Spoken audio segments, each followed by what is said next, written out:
me just say, yo.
Alrighty, party people, we'll be getting this show on the road here pretty soon.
Health is wealth. It's true, health is wealth, which makes me very rich in some ways.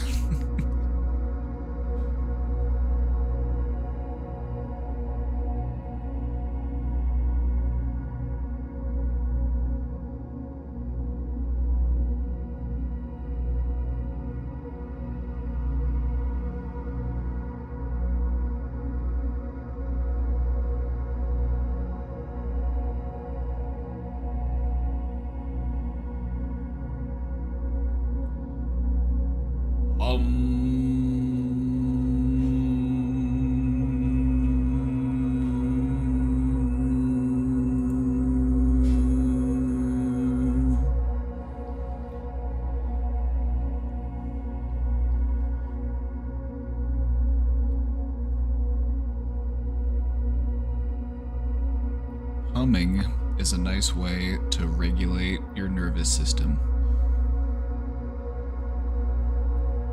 If you're ever feeling overwhelmed or occupied by your thoughts, focusing on a hum can redirect your attention. It can help to calm your nervous system. Just one of many little tricks.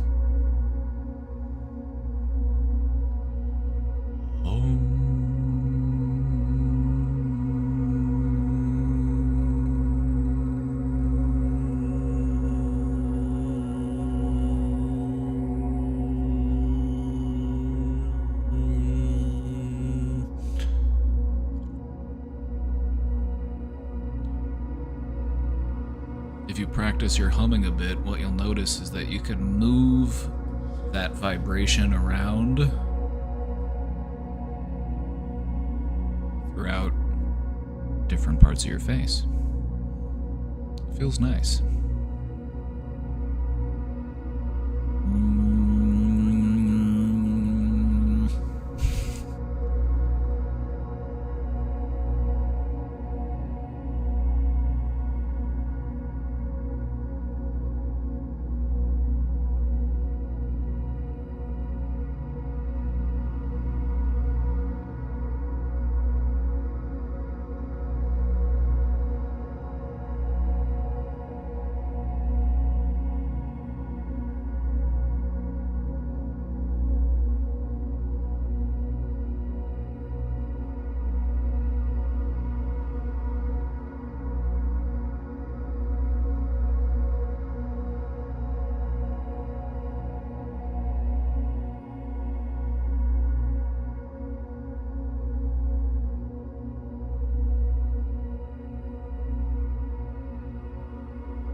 mind me, I'm just doing all of my vocal stims today.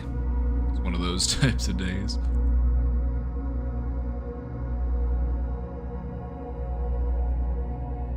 Well, howdy. Howdy, partner.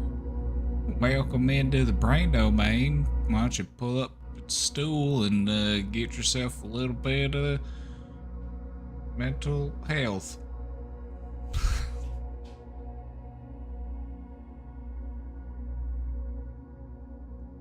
Well, howdy, partner.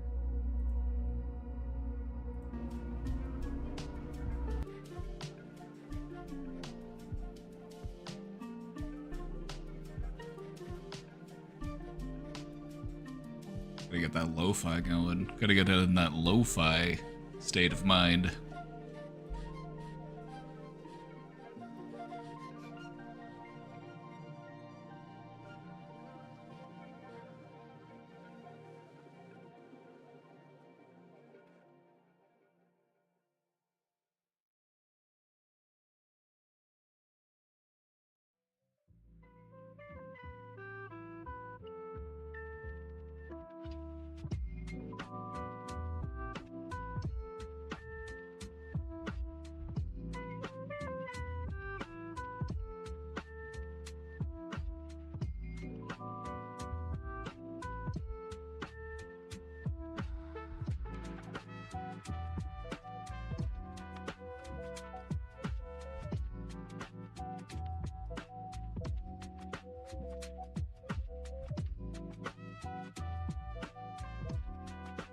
Oh, I am muted. Thank you. It was not on purpose. You're probably saying important things. I was not. But I appreciate the sentiment.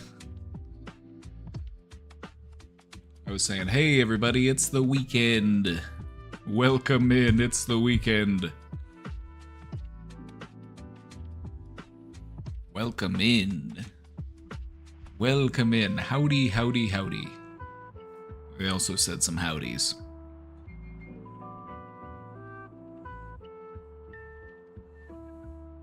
I also said that I'm the #1 white t-shirt wearer on the internet. I'm looking at you, Asmongold.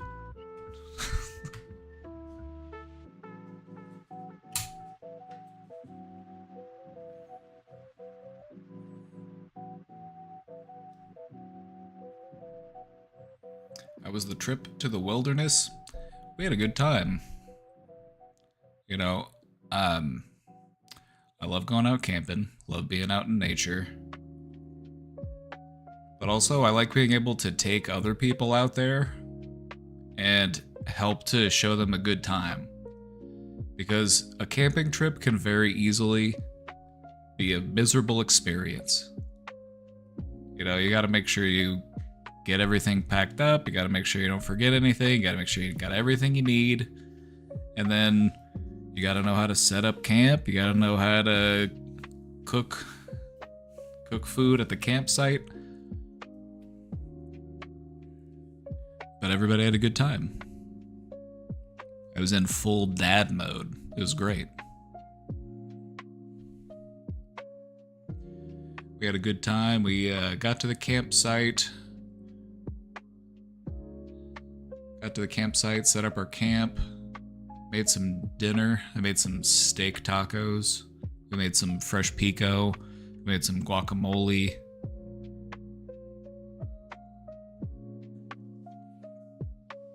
It was really good. Then we went on a float trip the next day, and we had pre-made some sandwiches for that. And then we had a bunch of other snacks and stuff. And then we were on the river in a raft from about 10:30 in the morning until around 7:30 in the evening. The water is spring water, so it was nice and cool. It's also nice and clear.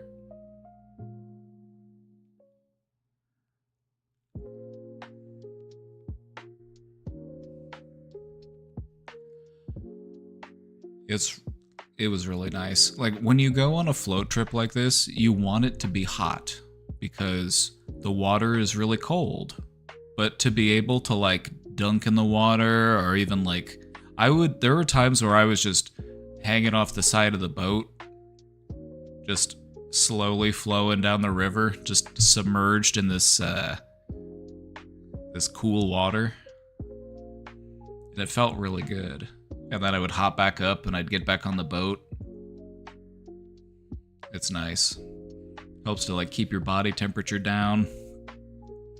Everybody had sun hats on.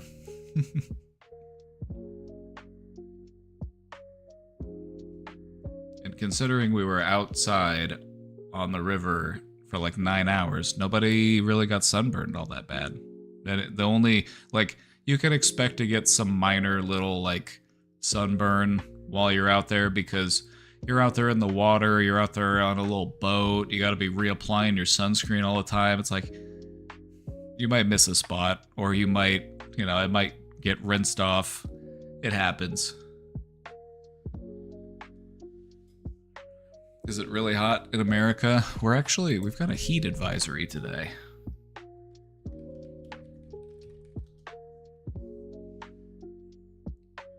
We're in a heat advisory. The next couple days are going to be really hot. It's going to be about 100 degrees, not counting the heat index. The heat index is going to be like 115 Fahrenheit.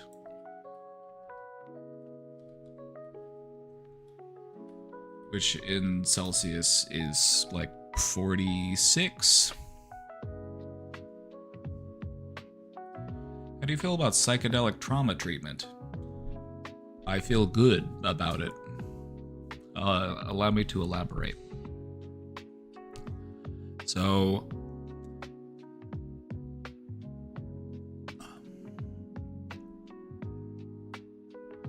are you familiar with the substance MDMA?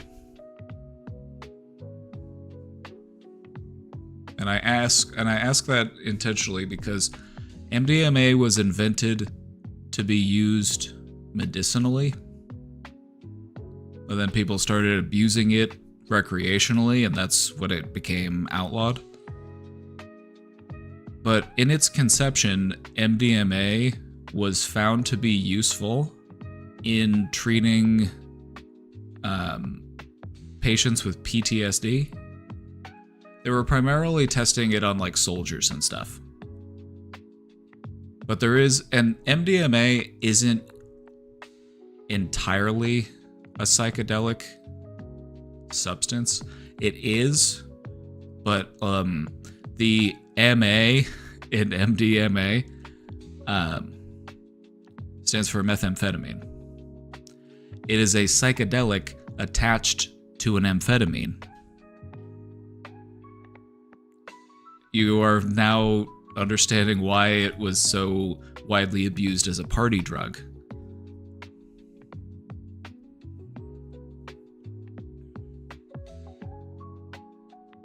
And so, in its conception, MDMA was used in studies, and it had promising results for helping people to process trauma, because it works similarly to other psychoactive substances, but it also has that amphetamine component, so it's very like euphoric and uplifting. It can also be potentially harmful to your brain if you use it in abundance, which is why it's something that, you know,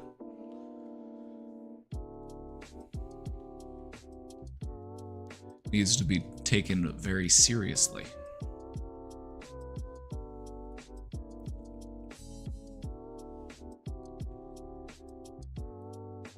Wait, what? Yeah, the reason why I bring that up is because that was one of the early psychedelics that were used to treat specifically trauma, was MDMA.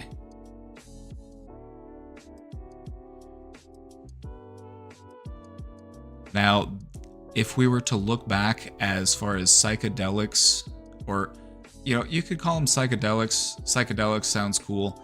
I tend to like to use the term psychoactive substances. It's a little bit of a broader label than like what you would consider a psychedelic. But anyway, I'm just nitpicking.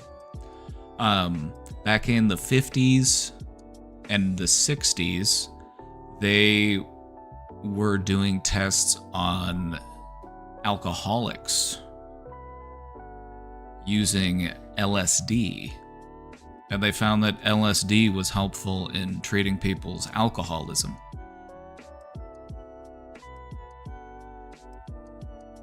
I heard it's great for couples therapy. I bet it would be. I bet it would be. There's a reason why they call the drug ecstasy. But essentially, it is a stimulant with minor psychedelic properties. The psychedelic aspect of MDMA is secondary to the stimulant aspect of MDMA. And it also gives you massive depression a few days after. So I've heard. You have a bit of an emotional hangover for the next few days because what MDMA does, well, what amphetamines do is they trigger a dopamine dump. Your brain just kind of like rushes out with all of those feel-good chemicals and everything just feels so awesome and wonderful and you're just having a really fun time. And that could be helpful in a therapeutic context with somebody who's dealing with trauma.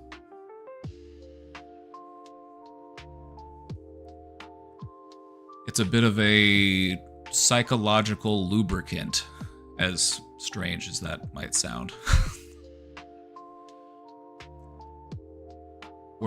Okay, so you can also consider other psychedelics and their application for trauma, and I feel like the benefit there is just as relevant. Some of the mushrooms studies, the psilocybin studies, they've done those on people who are dealing with grief, loss, terminal illness.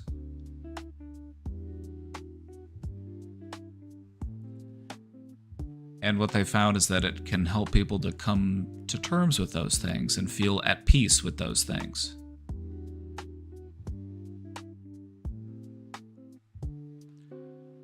So psilocybin is the one that's probably getting the most attention as far as research and studies go. They've actually gone so far as to decriminalize it in some places.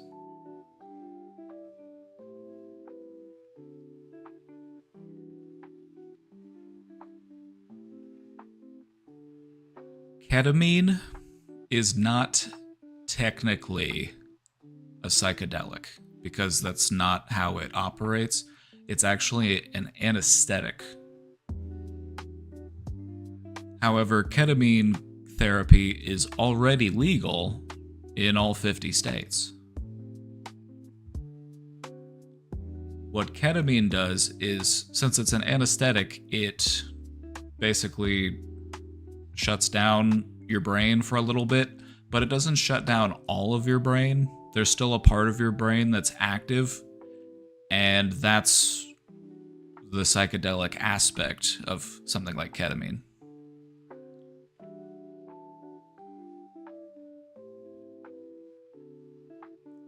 The city has its own psychedelic church and helps soldiers with PTSD. It makes perfect sense that it would be in Colorado. That's a very Colorado thing. And I'm in support of that stuff, honestly. Like, that's the type of stuff that I think is really cool because PTSD is all over the place. And if we can have a way that can help people work through it more rapidly than our current methods for working through it, because we have other methods. It's not like you need a psychedelic to overcome trauma. It's just that it can help you to expedite that process. It allows you to do a tremendous amount of mental work in a short span of time. And if done therapeutically, with someone who's got experience who can help to guide you through that experience, you can get a lot out of it, and it doesn't have to be anything scary. Ketamine is a tranquilizer. It's an anesthetic. It's what they will administer to people if they have an allergy to other types of anesthetic. They'll also use it in emergency situations if you're like not responsive, so that they can sedate you without like triggering an allergy or something.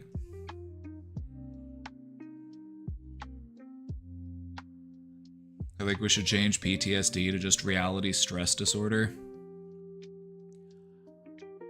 When it comes to understanding trauma, we've definitely got a lot of work to do as a society, as a species.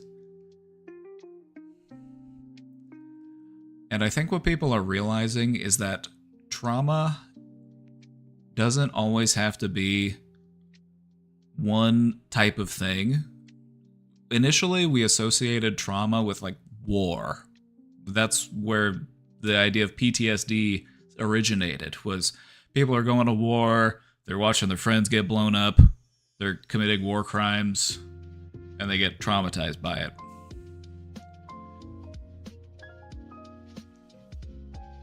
But what we understand now is that trauma can come from all sorts of different things.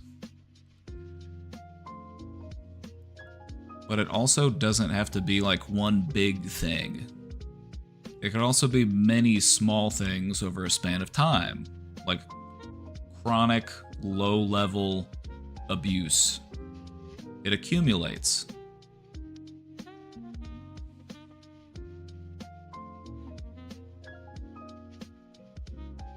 And so, ultimately, what we're dealing with is just the reality of the human condition. We exist as these organic beings for a limited span of time. We're not sure why we're here or what we're supposed to do while we're here.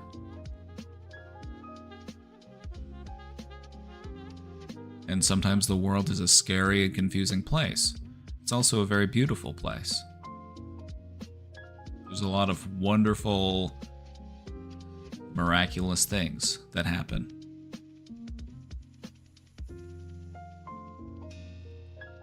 But sometimes we get caught up with the pain. Sometimes we get caught up with the hurt. We get stuck in it. New here, hello? Hey, how's it going? Don't be koala. If I traumatize my dad back, does it cancel out my trauma? No, it just gives you both more trauma. Because even though it might offer you a temporary relief, it's just gonna make you feel even worse in the future. Like, damn, why couldn't I have been the bigger person? Why did I have to stoop to his level? Oh my god, I am just like him. You know? So try to avoid that.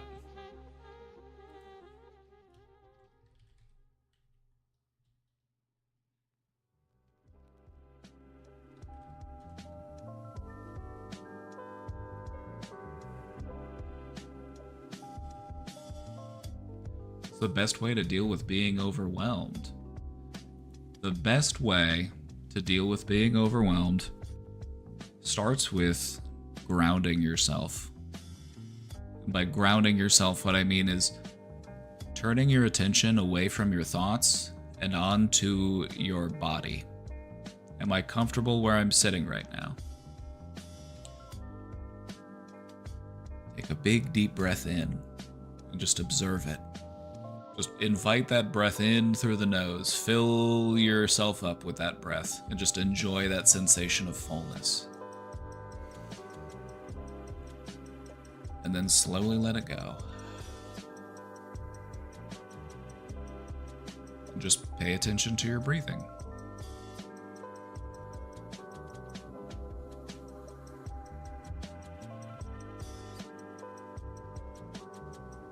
Now, your breath does not belong to you. It is something that you will continuously exchange with the world you inhabit.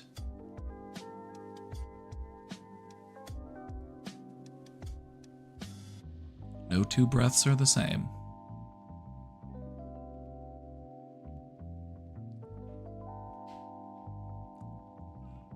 So, outside of focusing on your physical self, that's just one way to ground yourself. You can also ground yourself by redirecting your focus in other ways. But ultimately, it revolves around turning your attention onto your senses. What sort of things can I touch? What sort of things am I feeling physically? What's the temperature like? Is there a breeze? What sort of sounds can I hear? What sort of things can I see? The cool thing is that it doesn't take very long to ground yourself if you really just sit down and focus on it. You can ground yourself and feel much more calm in just a matter of minutes. And so it doesn't have to be anything extreme. But just gently redirect your attention away from your thoughts. Your thoughts, that's where we feel overwhelmed, is when our thoughts are just chirping at us. Like, hey, go do this, make sure you think about this. Don't forget to say this thing to this person. Oh, by the way, don't forget that thing that you did in 3rd grade. That's really embarrassing. Oh yeah, by the way, you have to call this person. And don't forget to pay this bill. And don't do this thing, and this thing, and that thing, and that thing. Thanks, brain. I get it, brain. Thank you. You can think very fast. Thank you. I'm so impressed. Thank you, brain. You've done a great job. Thank you. We get carried away and lost in our thoughts. And that can be stressful. It can also be relaxing if you do it in a relaxing, mindful way. Just let your thoughts drift off. It can actually be kind of fun. But sometimes it can be really stressful. So that's why we turn our attention onto our senses. What sort of things can I feel, touch, taste, hear, see? It's just about grounding yourself in the moment that you are in. Focusing your awareness on all of that sensory information that you're receiving. Your body, at any given point in time, is receiving a whole array of sensory information. All you have to do is tune into it and pay attention to it. It'll make you feel calm. I find walking helps me. Walking is another good thing you can do, because walking can help you to regulate. It also, just being in motion, there's just something about being in motion that helps you to move through stuff, physically and mentally.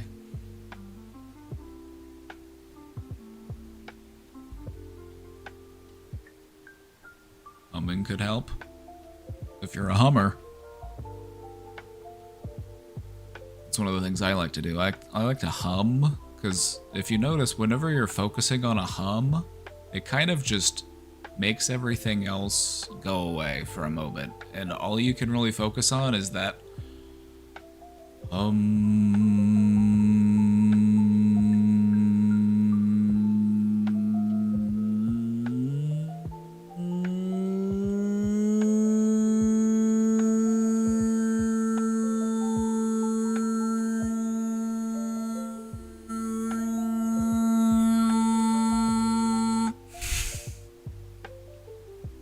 What is happening? If you find out, let me know.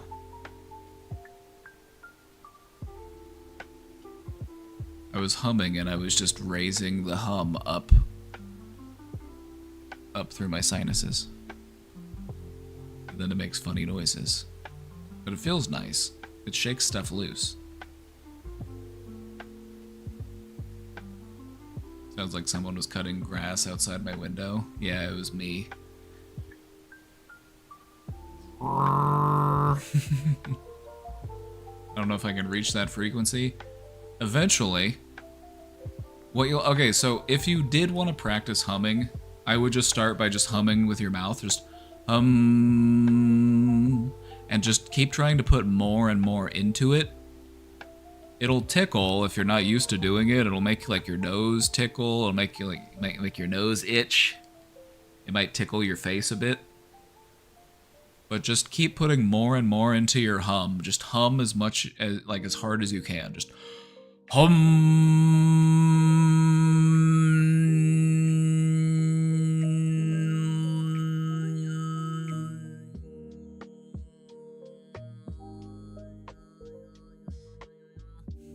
And what you'll find is that you can move that vibration around.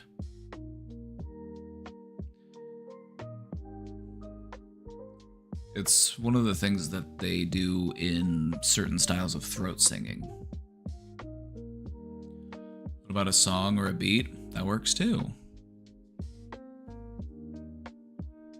But things like, the reason why I say humming or like humming, chanting, these are things that people have done for thousands of years to help regulate themselves. Some people take it pretty seriously as a practice.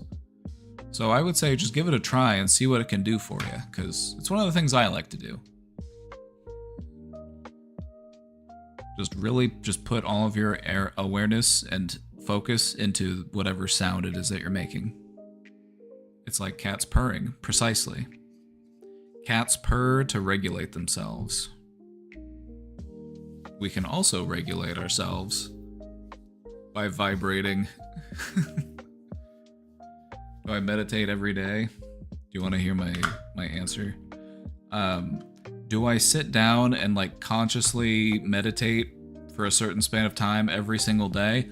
No, but I don't feel like I need to, because I did do that, and I did that for years. I would meditate every day, sometimes for upwards of an hour at a time.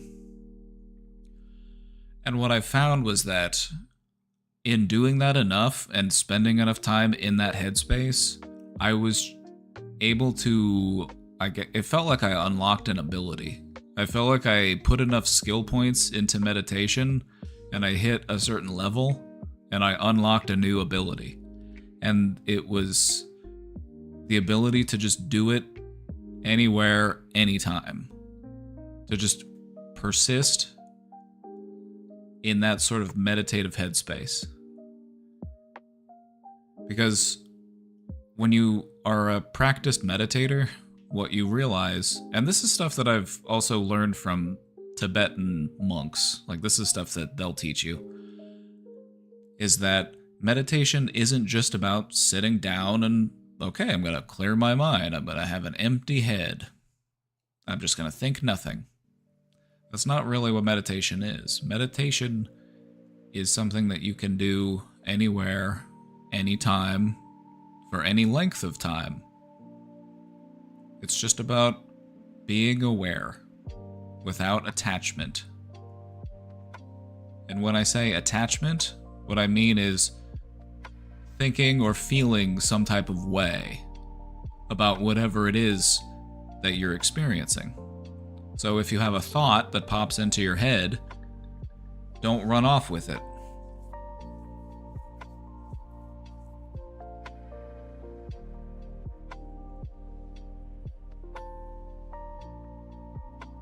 I guess to say, yes, I do meditate every day.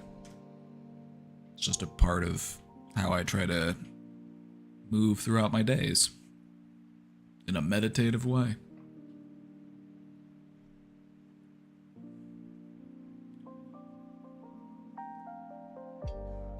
But I'll describe the exact moment that I remember, because I remember this very clearly. I was out in the backyard and I was meditating. I was getting some sunshine. It was a nice day. And I remember thinking, I've gotten to the point where meditating makes me feel pretty good.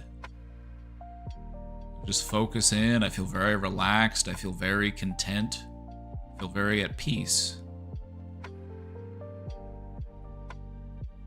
And I had this thought, and I said, well, wouldn't it be nice if I could feel that way all the time? And then, out of nowhere, I felt like it came from a different part of my brain. The next thought was, okay, yeah, well then just open your eyes. And it's like it all clicked. It was like, just carry that feeling with you.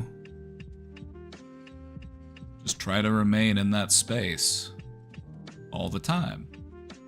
You've spent enough time practicing getting there. and you've spent enough time being there that you know how to live there.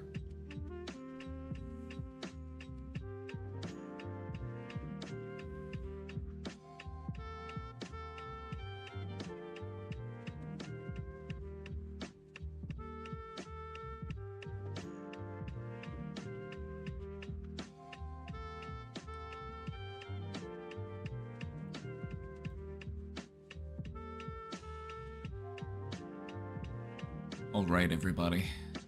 We've got some questions in the box. Are we ready to get to it?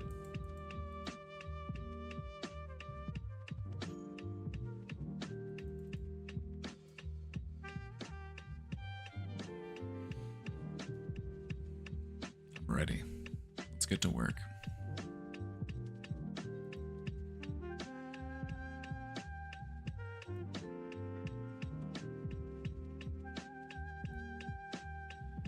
Is there a form of therapy that involves sitting across from a therapist and talking until you realize things about yourself and begin to heal? Yes. There is.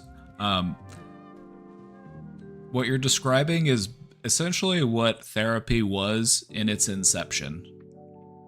The early psychoanalysts, people like Sigmund Freud, the early talk therapists, that's kind of just what it was.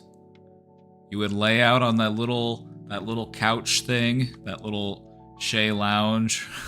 You just lay out on that thing, and you would sit next to somebody, and they'd say, "Okay."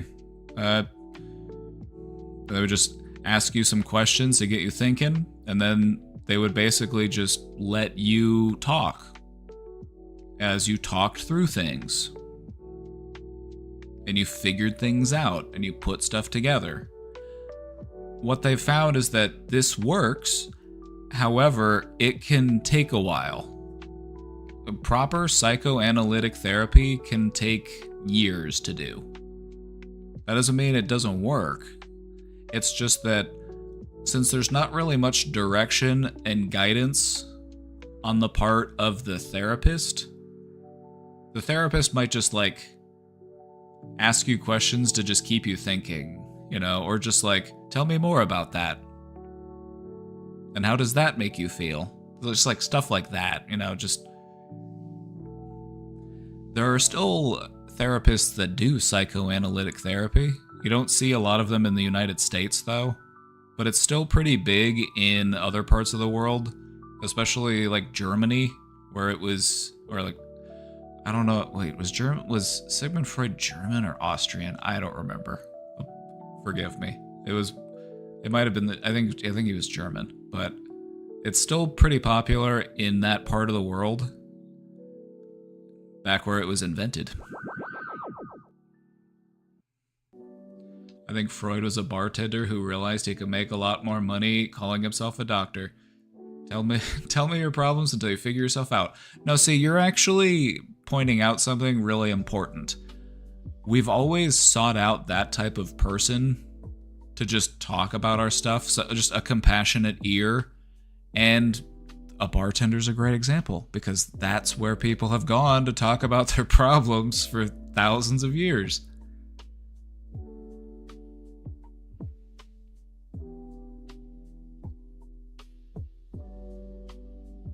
Anybody who's ever worked as a bartender can vouch. They've had to do a little bit of impromptu counseling with people.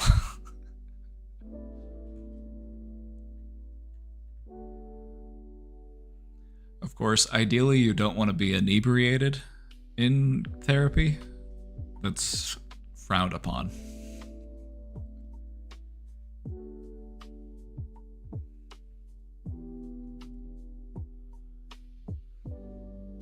I feel like my current therapist isn't really helping me to understand myself and heal from things. Then let them know that.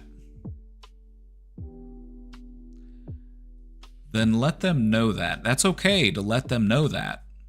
Because this doesn't often get explained in therapy, and I wish it did, but time is money, and people don't always have time to explain everything properly. But here I am doing it for free, so you're welcome. in therapy, an important part of it in making sure that you have the best possible outcome is to talk about the process with the person that you're doing it with. If what you're currently doing isn't really working for you, let them know. Don't just be nice to them and let them think that they're helping even if they aren't, because that's just going to waste your time and their time. So if there's something that you would like to change, or if there's something that you feel is missing, let them know. They can very likely adapt their approach. Therapists are good at, coming up with different techniques and different avenues of treatment.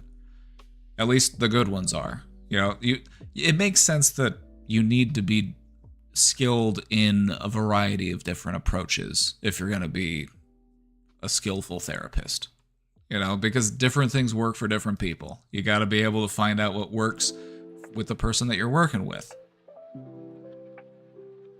So talk to them about it. Common therapy misconception PSAs. I've got a presentation on it, I'm pretty sure.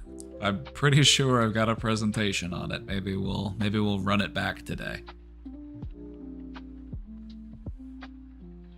So how would this conversation look? Let's say, okay, so I'll pretend that I'm asking a therapist, hey, I just wanted to say that I feel like I personally in therapy need a slightly different approach. I'm really looking to just understand myself better and heal from things, and I think a different approach might be helpful for me. And then have that conversation with them. Talk about what you need. Talk about what needs to be tweaked. And if the therapist feels like, I just maybe can't give you what you need, then they'll be able to refer you to someone else who will be more suited. Because that happens all the time in therapy. Don't feel bad if you go to therapy and the therapist is like, I'm going to refer you to somebody else, because therapists do have specialties, and there are certain things that they're more accustomed to treating. And if, I'll give you an example. Not every therapist would feel comfortable treating an eating disorder, because eating disorders are very dangerous, and they can also be very complex. And so if you aren't skilled or specialized in treating eating disorders, you might not want to just try to do it just to prove to yourself that you can do it as a therapist. I'm like, sure, I could probably treat this. Let's take a crack at it. It's like, no, that's just not good practice. Now, that's not to say that you couldn't ever treat somebody with an eating disorder, but you would need to identify and assess whether a person has a minor form of disordered eating. That's something that you could probably work through. But anything more complicated or long-standing than that, it might be better for everybody if you refer them to somebody who's a specialist in that area.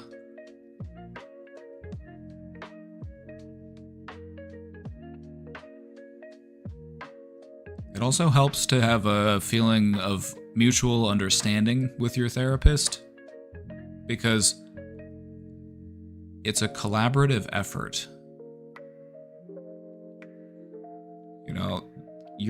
You're in the driver's seat. It's your mind, it's your thoughts.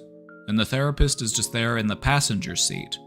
And they can help you to navigate, but they can't make you step on the gas, they can't make you step on the brakes, they can't make you turn the wheel. But they can help you to figure out which way to go, and they can find ways to get things moving. Do you have any specialist area? Well, I was an addiction counselor for a while. Not because I got picked for it because the place that I worked thought I'd be good at it. They're like, hey, you work well with these people. You should do this. I'm like, okay. So I did addiction counseling for a while, And I did it with clients who had co-occurring disorders. So these were clients who had mental illness diagnosis and substance abuse disorder. And we had a lot of fun working together. I did groups, I did individual. It was fun.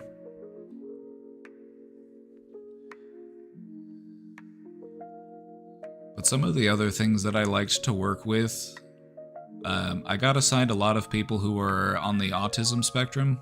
They found that I worked well with them. And I was also pretty good at working with people who have BPD. Because I really like to teach people about mindfulness.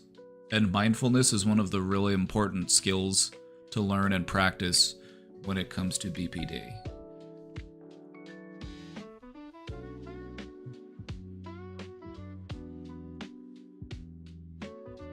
But no, I feel pretty confident. Like, the one thing that I would always encourage somebody to see a specialist is if you're dealing with like a severe eating disorder, because eating disorders are really dangerous and they can be very complicated in how to treat them because they can be tied into all sorts of things throughout your life, but doesn't mean it can't be treated. I would just feel more comfortable if somebody was with somebody who knew their stuff and worked it through it every day, right?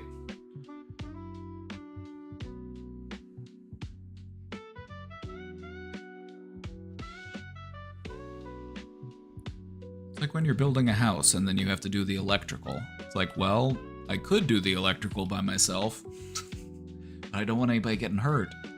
So maybe I'll call in somebody who knows electricity and have them do it.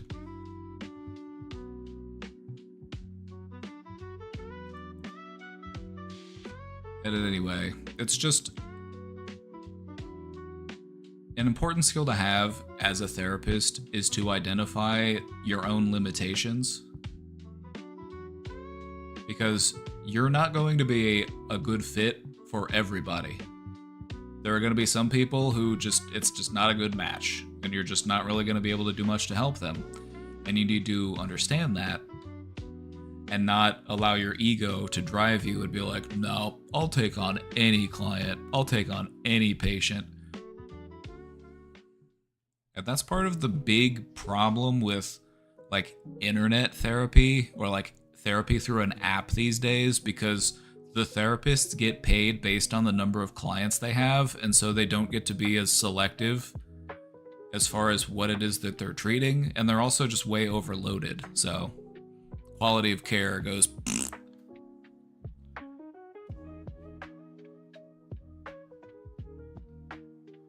Same with doctors. One can heal your heart and the other can surge in your brain. Exactly. You want a specialist for different stuff like that, and mental health is no different.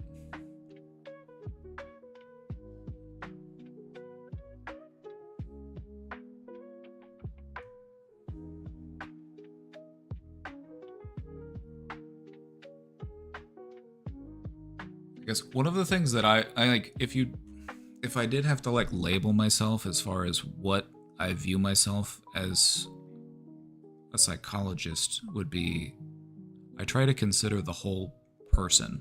They call it holistic psychology, but not holistic as in like holistic medication. Holistic as in considering the whole person.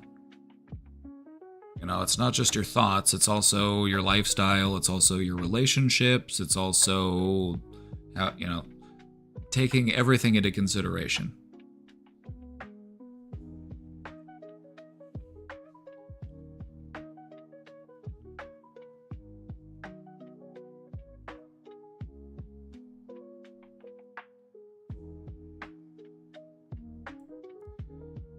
Anyway, questioner, I would just say if you feel like you're just spinning your wheels in therapy, it's okay to talk to your therapist about it. It's actually a good practice to talk to your therapist about stuff like that, because they might surprise you.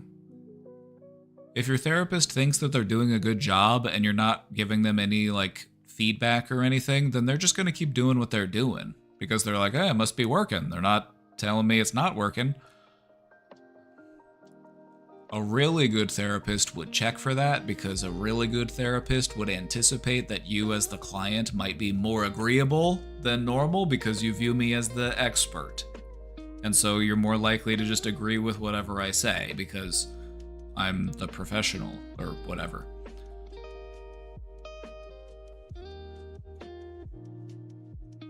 But anyway, it's an important conversation and dialogue to have with your therapist. They might be able to switch up their approach and find something that's more in line with what you're looking for. But what I would do in the meantime, before you get to talk to them again, what you should think about in the meantime, before you go back, is think about what approach might be more helpful to you. Do you need them to be more direct? Do you need them to ask certain types of questions? Are there certain topics that you're looking to talk about?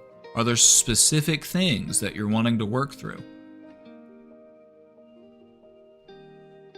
The more information you can gather about that, the more the therapist will be able to do to help you. It might help to write some stuff down. Jot down a few notes so you don't forget anything. But no, definitely recommend. Definitely recommend as a good practice for being in therapy. If you're gonna be in therapy, you should have a notebook so that you can jot down notes. The therapist shouldn't be the only one taking notes.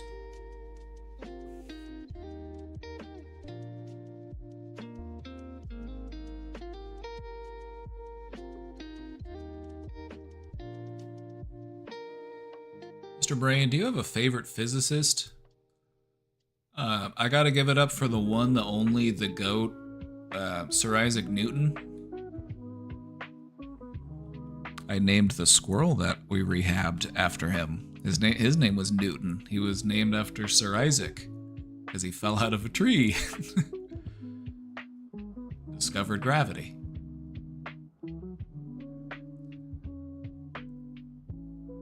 Sir Isaac Newton is one of the all-time GOATs of science. He invented a new form of math. He invented calculus. And he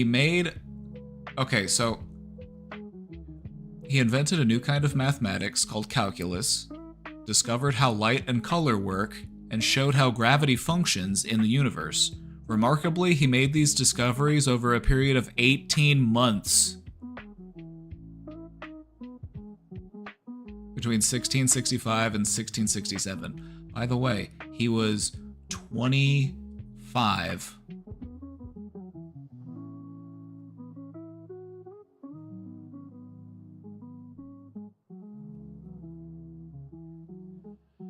Have I seen him ever since? Oh, have I seen Newton around? I've seen some big squirrels around, but I haven't had one come up and start climbing on me. Since Newton was a male squirrel, they do this thing called disbursement. It's meant to spread around the squirrel population so that they don't inbreed. I had to learn this, but it makes sense. So the male squirrels will leave their nest and they'll go up to 5 miles away. So he hit maturity and he's just I'm out of here, dude. He had already chased all of the other squirrels away from the house. He was starting to get very territorial. He was also getting very big. Whenever I would feed Newton as a little baby squirrel, I would whisper to him and I would say, "You're gonna run this neighborhood. You're gonna have a leg up on all these other squirrels. You're gonna be the only one around here who is hand-fed by a human."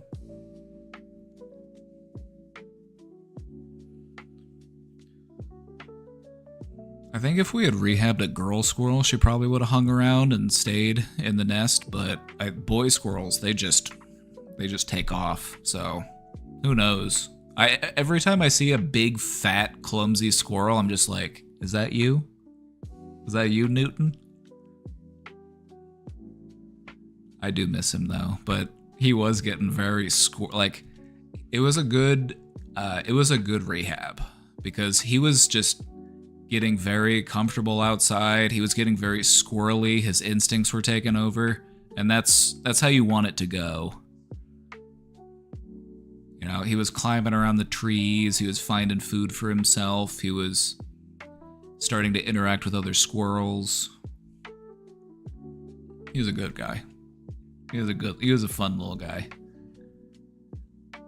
I would do it again. I would rehab squirrels again. It was a lot of fun to have one around. They're very soft. And whenever you scratch them, like right here, whenever you scratch them, they go like this. They're like, oh yeah. They love it. You just, oh yeah.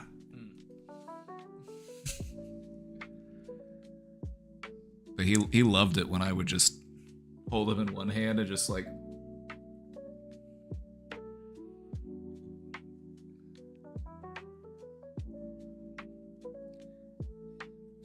Yeah, we might rehab some more in the future, who knows. I think if we do it next time, we'll have to build like a big old outdoor cage. For Newton, we had this cage. It was really cool. Casey's dad made it, and it was like an indoor-outdoor cage, so he could come inside to sleep. And then he could go outside through this little tunnel, and then he had an area to like run around in the outside. But then it got to the point where we would just like let him out during the day. And he would just go out on his own and he would come back at night.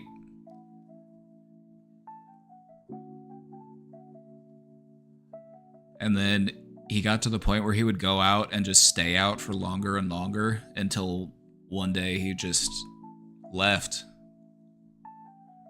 He probably just chased off some other squirrel and then just chased him away, and then just who knows how far he went.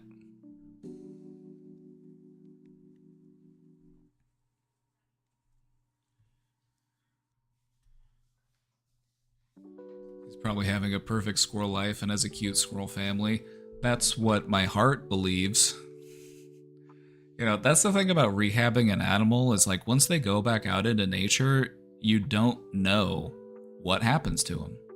And that's, you know, as humans, we want to be like, I'd love to just know what happens to you for the rest of your life, but that's not really what rehabbing an animal is all about. When you rehab an animal, you're giving that animal another chance at being a squirrel.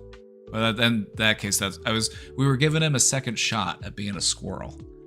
Because he fell out of a tree, and we did what you're supposed to do. We like gave him, it was gonna get really cold that night. It was gonna get down below freezing. And so we left him outside with something warm, like a little warmed up, like sock with rice in it or something, and we left him there because the mama squirrel is pretty good at like coming back and like picking the baby up and taking him back in the tree. So we left him there, and mama squirrel didn't show back up, and it started to get dark and it started to get cold. So I'm like, okay, let's bring this baby inside.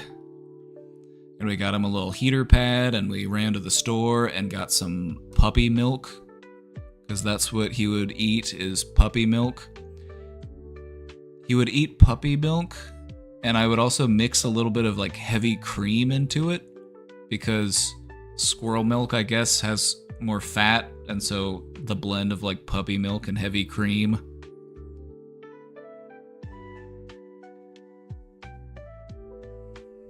But yeah, that's what he would eat, and he got nice and chunky.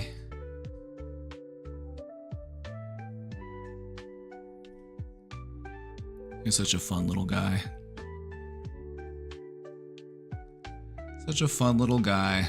I could definitely see myself doing it again in the future, because rehabbing squirrels,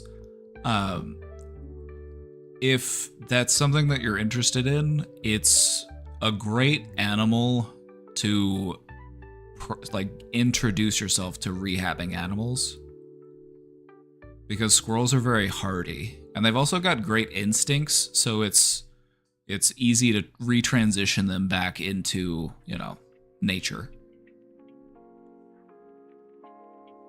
But no, I'll never forget that summer that we had Newton around. He stayed with us until he was about 6 months old. At which point he was just like full grown and ready to take off.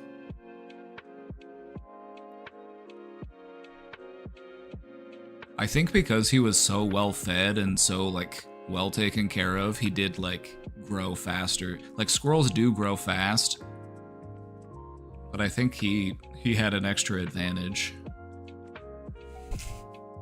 One of my favorite moments with Newton was whenever we were letting him out to go climb trees, and we have this mulberry tree, and he climbed up in the mulberry tree and he discovered the mulberries and he was just feasting on them. And then I go inside and I come back out a couple hours later and I'm like, where is that squirrel? And I see him up in the tree and he's just like draped over a branch, just like stained purple.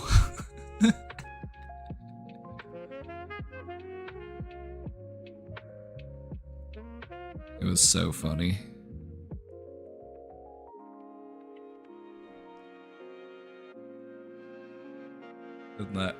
In that, well, it's too bright, but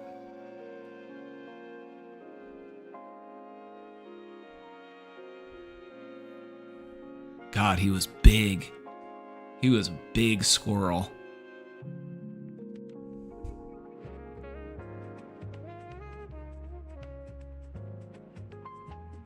Big guy.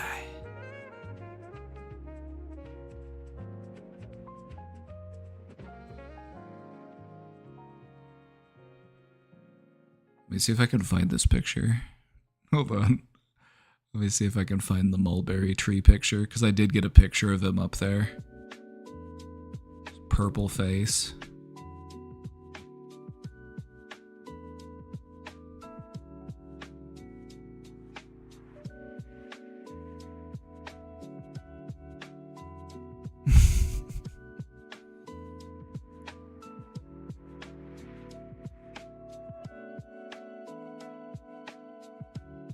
Hold on, let me post it in the Discord real quick.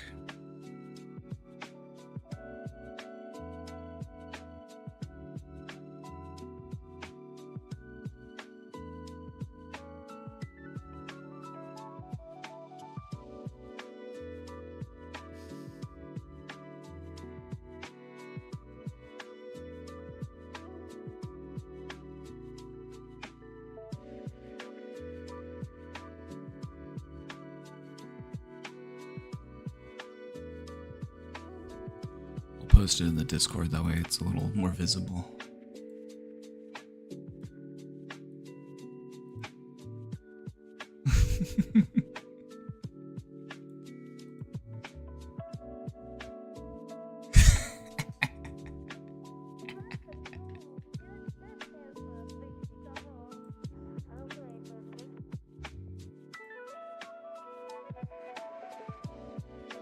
Just passed out in the mulberry tree.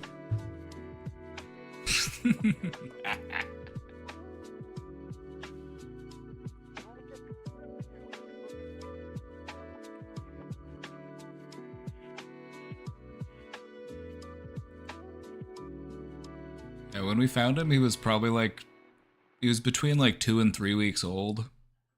His eyes were still closed. His eyes were closed for about the first week we had him. His eyes open up about 4 weeks old. And then he starts to climb around. He was able to eat solid food. Not too long after that, we were able to start giving him solid food. But he did still drink milk for a while. Had to transition him into solid foods. I would go outside in the yard and forage for stuff. I would find like little leaves and berries that he could eat. Because we would have like wild strawberries and mulberries and dandelions and... you know, he loved to eat all that stuff. And I just figured it was a good idea to get him used to the food that he'd be eating outside.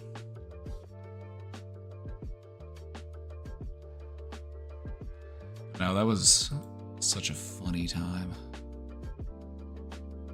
Such a funny little guy.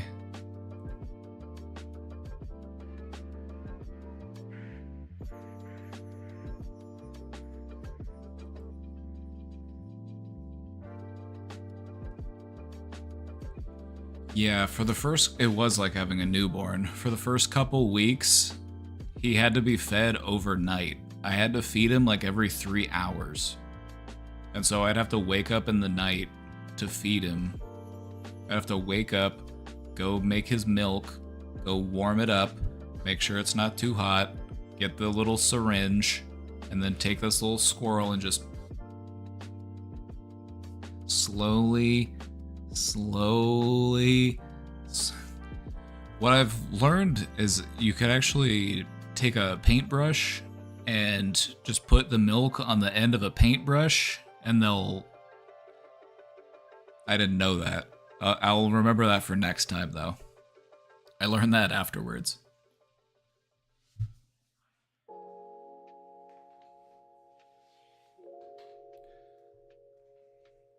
But no, once he got big, he would just be slurping down that milk, just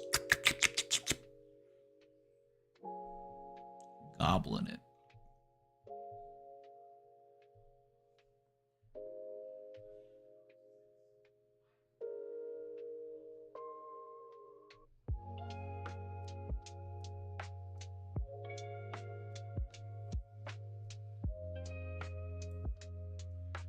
Mr. Brain, how do I fight the urge to give up? Well, let's talk about it.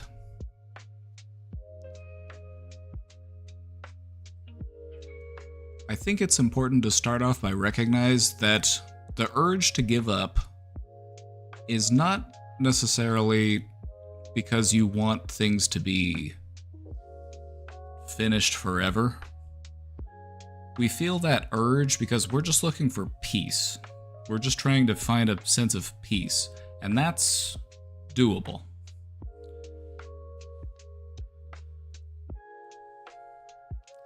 And that's doable.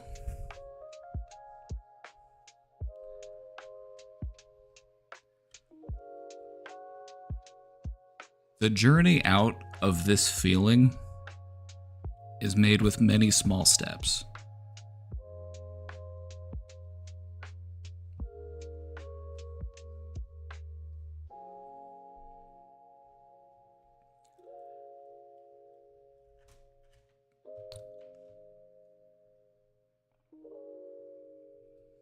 Depending on where you're at, that's the next step you want to think about. What's my next small step from here to bring my life a little bit more meaning, a little bit more satisfaction, a little bit more joy?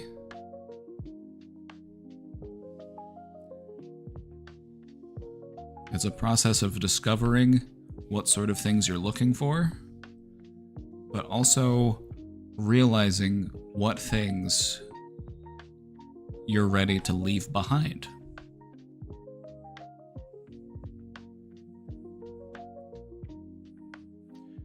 And if all else fails, spite can be a helpful tool here. If you are feeling just so down and out that it's just very hard to have any hope for the future, spite can be helpful. Live to spite your enemies. Continue living because you want to outlive someone awful. Now, spite isn't a great long-term solution. Spite isn't something that you want to allow to motivate you forever, but it can be a very powerful tool if you are at a very low place. So it might be helpful to think about some of the terrible people in the world and think about how excited you are to outlive them.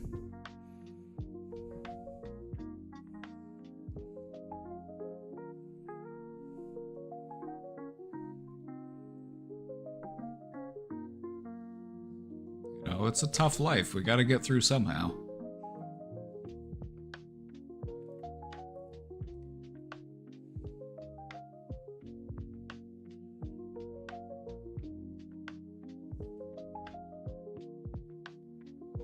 Also, don't give up because we're rooting for you. We're rooting for you. That more monkey than anything, but you get the idea. We're rooting for you. So keep your head up, keep moving forward, find that next small step, even if it's just tidying up a little bit of space for myself, so that I have room to think and room to just exist.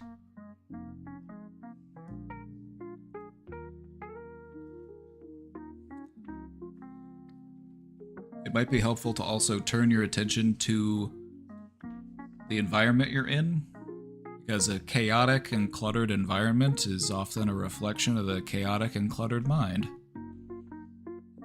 If we tidy up the space we live in, as I'm saying this, I'm looking at all of the things I need to clean off my desk, so I do realize, where I'm coming from here.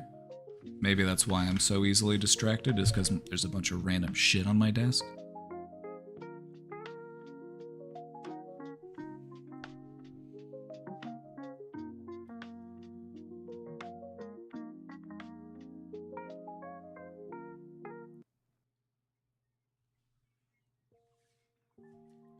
Learning how to take good care of yourself is a lifelong journey. So you might feel like you're coming up short or struggling right now, but that's okay. You're not going to be where you're at right now forever. And so the question is, where do we go from here? What's that next small step to get me towards what I'm looking for? And if you're not sure what you're looking for, just ask your heart. Your heart will tell you. Just quiet the mind, open the heart. It'll show you the way. Am I Delulu, or is my ex also thinking about me?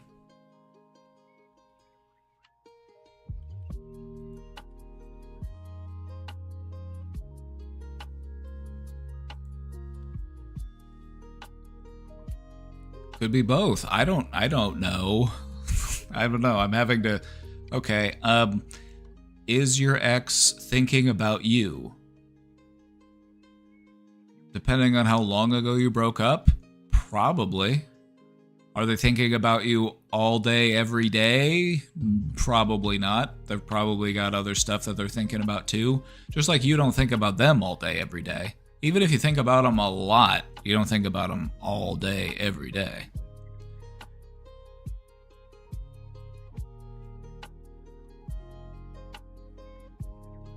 The question is, how long do you want to think about them for? You've spent how long thinking about this person already? How much longer would you like to think about them?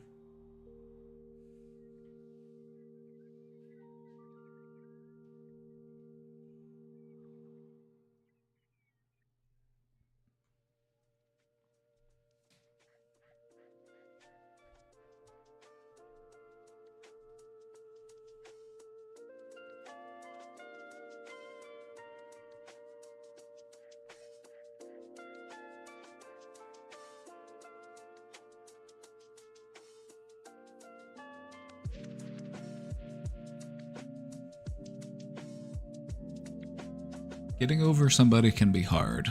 I feel you. It might not always be easy to get over an ex. But at some point, we gotta keep living. If we get stuck in the past, that's just gonna leave us in a state of arrested development.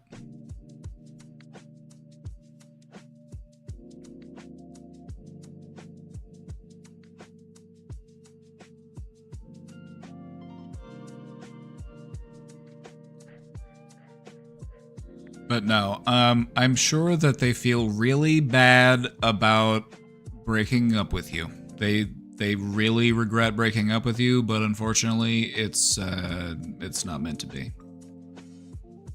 Which is why they are gone now.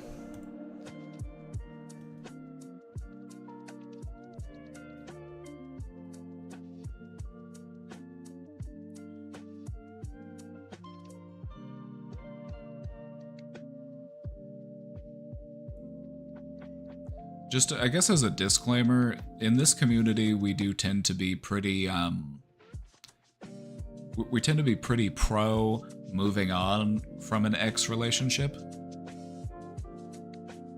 Because for many people, it's just like picking at old wounds.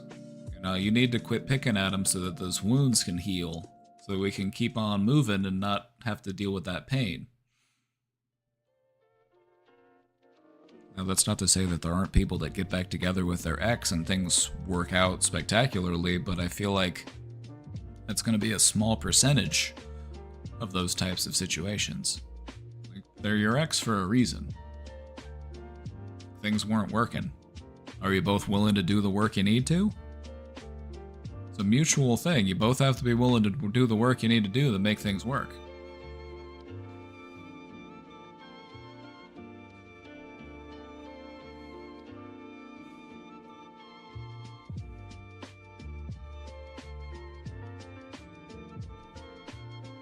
I think it's a good use of time after a breakup to reflect on yourself and the things about you that you want to improve upon so that you can do even better in your next relationship. So that you can show up as a more genuine and earnest version of yourself on the next go around.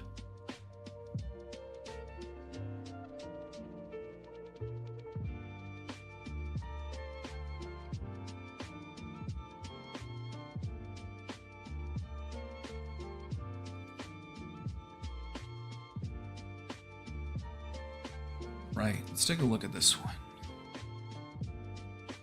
I've been with my partner for a while, and one thing that gets on my nerves lately is how anxious they are about everything. Hey, some people are like that. I hear ya.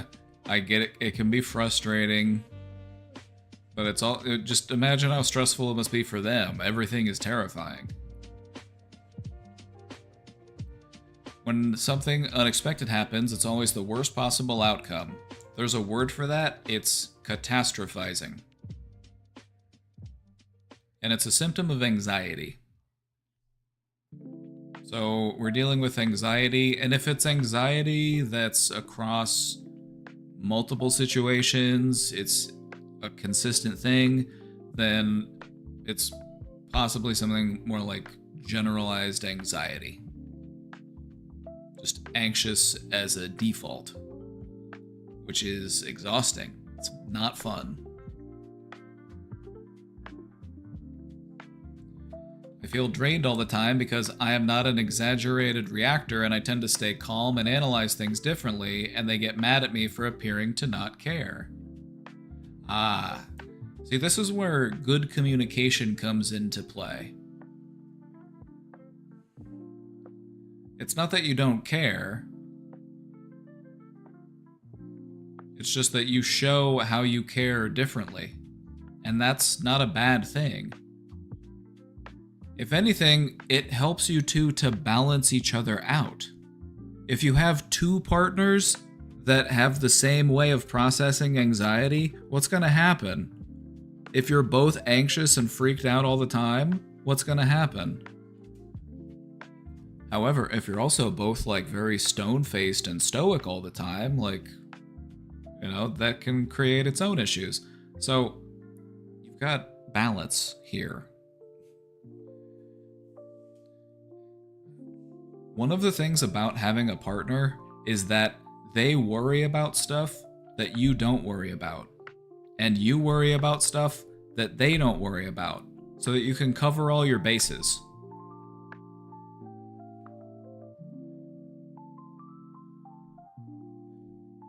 We want to be able to highlight each other's strengths while compensating for each other's weaknesses.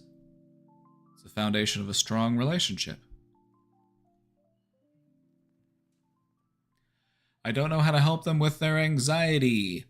It's not your job to fix it, but as their partner, you should at least try to be supportive and understanding. But it is every day where there are 2 or 3 new terrible things happening, and maybe now I'm starting to not care because I just don't have the mental energy anymore. Okay. I think what's important to consider is how do we react when somebody is feeling anxious in this way?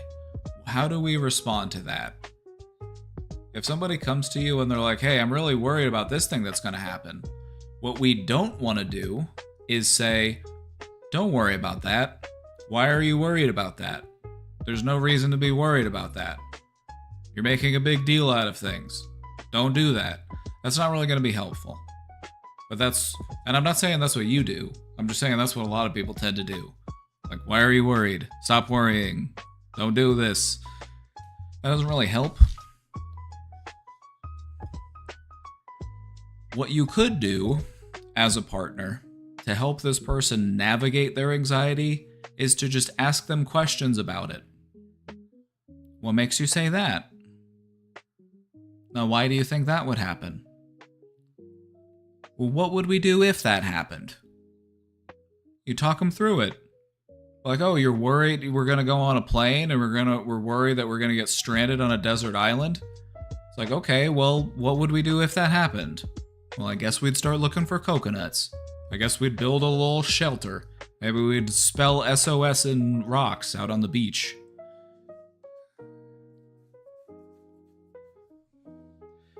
A lot of what goes into anxiety is it's that anticipation, it's that worry about what could potentially happen. What can help people to redirect from that is just by having a conversation about, okay, well, what would you do if that happened? How would you navigate that situation? Because you'd figure it out, you'd find a way through, and it can help you to feel more prepared, and it can help you to feel less anxious. You're like, okay, yeah, sure, bad things may happen, but I'll handle it. I'll get through it, just like I've done every other thing in my life.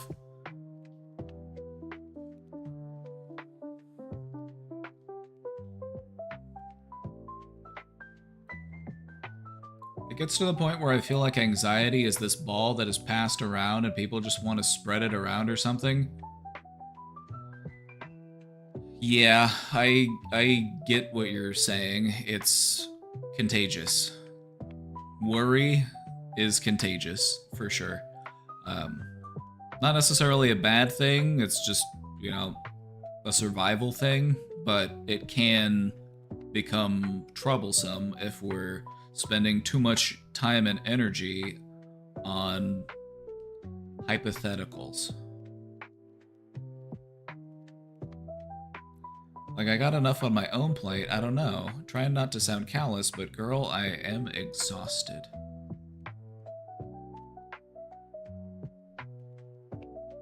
I think it's important in a relationship to have a certain amount of emotional capacity for your partner. But maybe that's just me. That's one of the things that I think is really important to have in a relationship, but hey, there's all sorts of relationships out there, so who am I to judge? I think that in a relationship, you don't have to be the only person that supports your partner. You're not their only person. They should have many people that they can turn to if they need support. Just like you should also have people that you can turn to when you need support.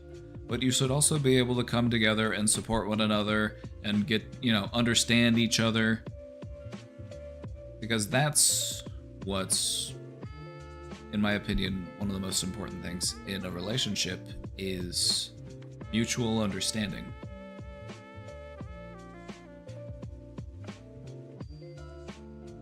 And so try to put yourself in her position. How is she feeling when she feels so anxious all the time? How do you think she feels when she's anxious and she comes to you with the anxiety and you...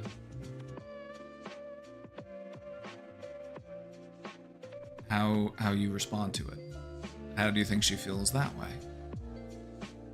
I would just have a conversation and encourage you both to try to understand each other's positions a bit more. Like, does she need to come to you with every little thing that worries her? No. Is it okay to sit down and talk with her if she's feeling worried? Also, yes.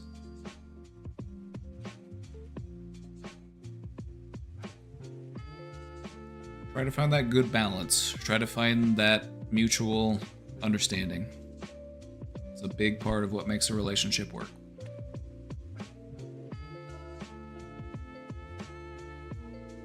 You know, if they're anxious about everything else, then they're probably anxious that you're upset with them or something, so. Just probably another thing that they're worried about. So it might be nice to come together, talk about stuff, clear some things up, and get to know each other a little bit deeper.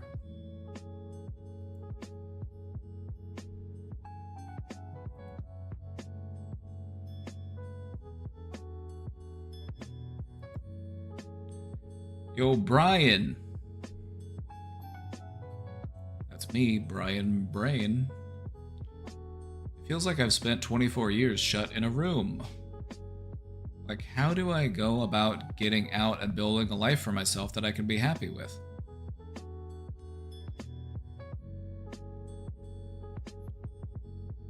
Gradually at first, but then over time things will speed up. That's kind of how things go. When it comes to putting yourself out there, getting more comfortable out and about and socializing, it tends to start pretty slowly, gradually, but then out of nowhere it just feels like, whoa, things are happening fast, and now I've got a friend group, and I've got people inviting me to do stuff, and, you know, I'm getting invited to people's parties and weddings and stuff. It happens. But it all starts with small stuff. It might start with you just getting out and going out on walks. Just getting out and just being out. With no real purpose aside from just being out and around other people. You don't have to talk to them, just being around them is helpful to a degree. Because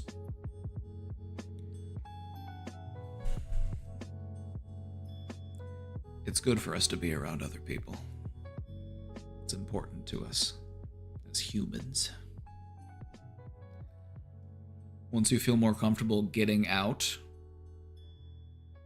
find places that you can go to explore some of your interests. And while you're in those places, try to be observant of who is around you and who it is you might feel comfortable engaging in conversation with. Start to form acquaintanceships. Get to know people, get to know their names, say hi to them when you see them. And then, in time, when it feels right,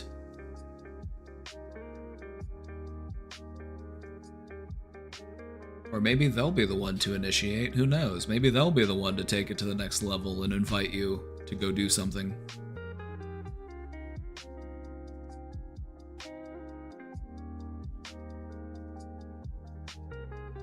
So yeah, when it comes to getting out, forming relationships, building friendships, it's step by step. We have to plant some seeds and then allow those seeds to grow, and then after a while it just feels like whoomph, the growth just rapidly expands.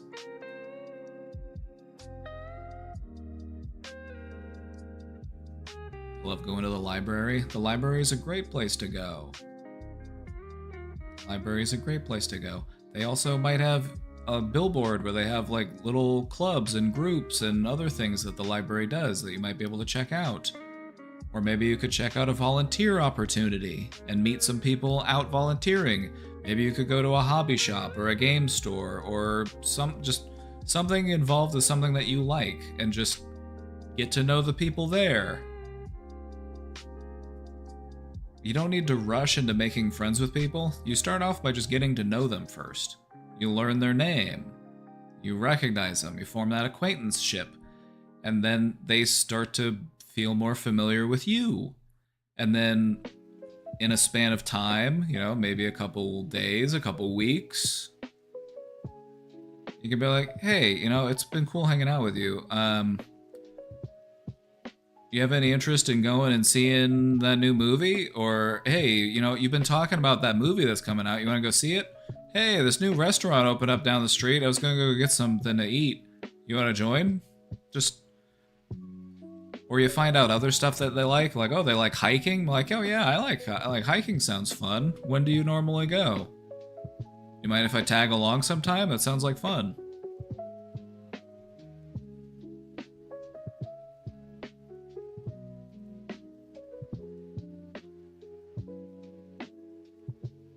But anyway, that's how you do it.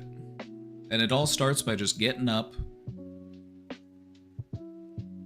maybe tidying up your space, cleaning yourself up, doing a little bit of self-care, a little bit of grooming, you know, if you need to trim in the facial hair or clean up under the, you know, get a little fingernail trim, take a shower, wash your clothes. It's a good place to start. A little bit of good self-care. Because if we feel very like confined within a space, our self-care and hygiene can tend to lapse. Like, I'm not going anywhere, so who cares if I'm wearing the same clothes I wore yesterday and the day before?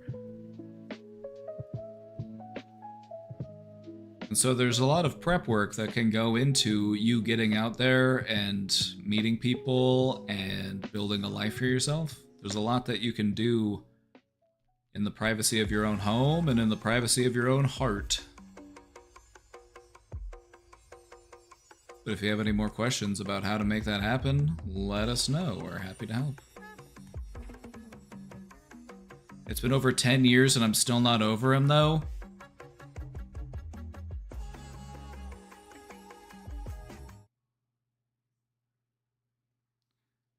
It's time.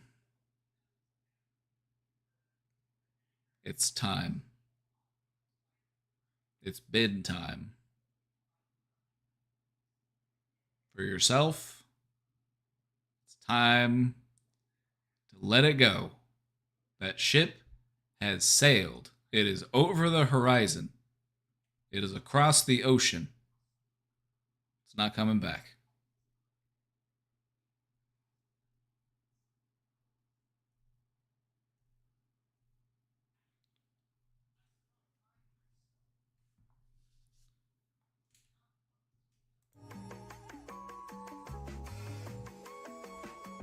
Only hurting yourself. It's true, you're picking at an old wound, and it's not able to heal properly. You gotta let that wound heal.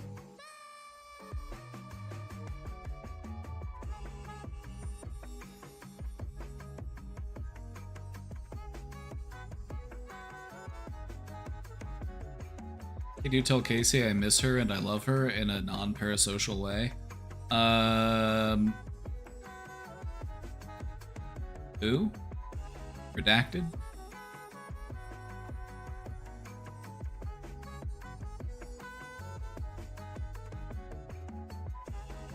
Will do.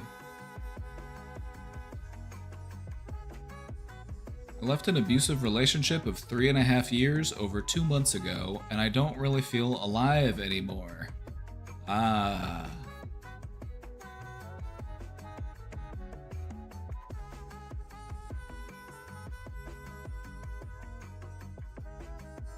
I would be willing to...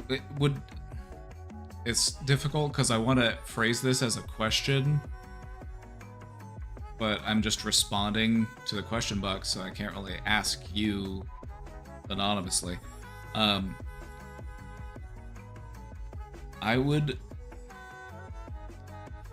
making an assumption here. I would assume that that sort of feeling was present in the relationship, but it might have just been masked by something more painful. And now that the pain has left, what we're left with is the emptiness. Now again, this is just me speculating, but hopefully that makes sense. It's like when you're in a painful relationship, you still notice the pain's still there, and pain has a weird way of making you feel alive. But now that you're absent of that, you've been able to exit that situation, what you're left with is the emptiness that was likely already there, due to that relationship. But now that we're out of it, we're actually able to observe it more because that layer of pain has peeled away.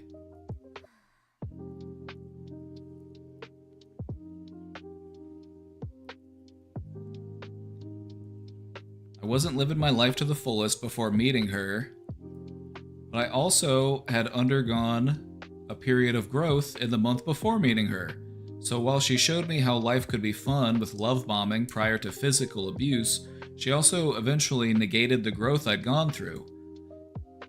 Yep, that's what abusers will do. Abusers will downplay and discredit and do it, all sorts of things to put you down.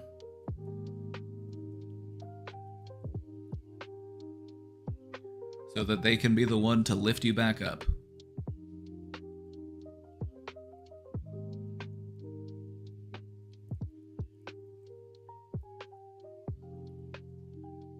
It's extremely unhelpful that every therapist I've talked to about the growth I experienced has said, maybe it's not going to happen again.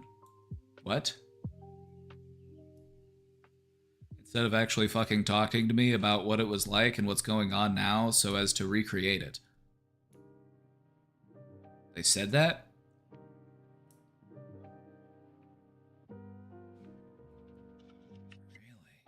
Really? Okay. Not my approach. Okay, so I can understand why a therapist would say that, because therapists are meant to help people stay grounded in reality, and I guess to stay grounded in reality, you have to be like, well, it is possible that might not happen again. How does that feel? And that's not fun. That's not very uplifting. That's not very encouraging. It's like, oh damn, ouch. So you're telling me I'll never find my groove again? That's not very helpful.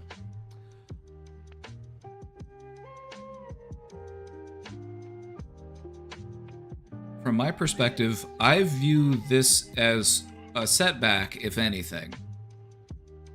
You will find that growth that you had, and you will likely even surpass it, so long as you're able to return to yourself. That's all you gotta do.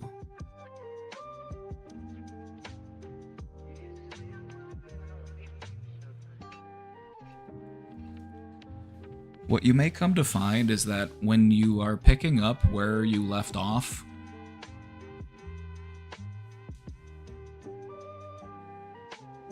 things will feel different. Things will feel different, but that doesn't mean that we can't still have growth and progress. We just now have that growth and progress within a different context. Because now we can see that there are people out there who will see that I'm doing well and feel intimidated by it, or feel insecure about it, or feel like they need to put me down in order to feel better about themselves. What you've learned here is an important lesson. It does not define you, it's just an important part of your growth. You know, having these types of setbacks is an important part of growing. You've recognized that in my life, I need to surround myself with people who celebrate my growth. I need to surround myself with people that uplift me instead of people that put me down.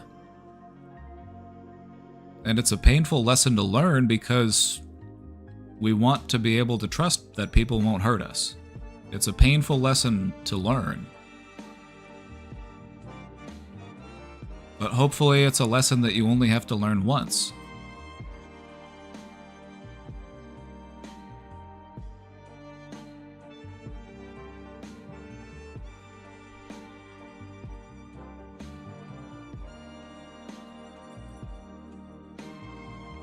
I felt like an actual person at the time for the first time in my life with an identity and goals. I just want to point out that you've got that right now. You've got that right now. Right now you have an identity It might not be the identity that you're looking for, but it is there. And you have goals. You have the goal of moving through this. Am I intruding or can I be here? You are welcome in. Hey, how's it going? Welcome to the Brain Domain. We're just taking some submissions from the anonymous question box, so I'm just reading this question here.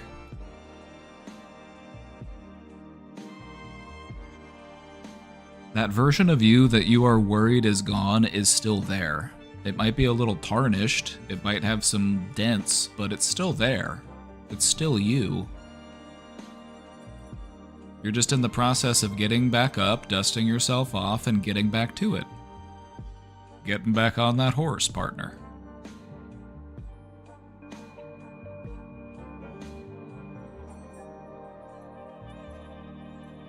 Now it's back to everything meaning nothing.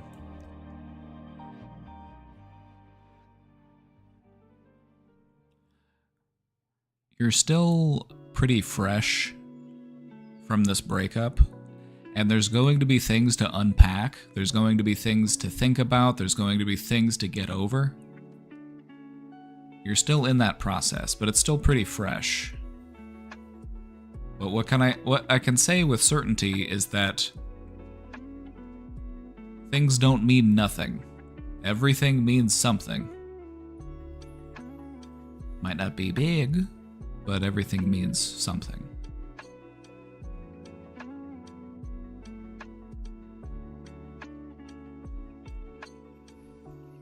I avoid everything that happens, even more so than before, and don't care about anything at all.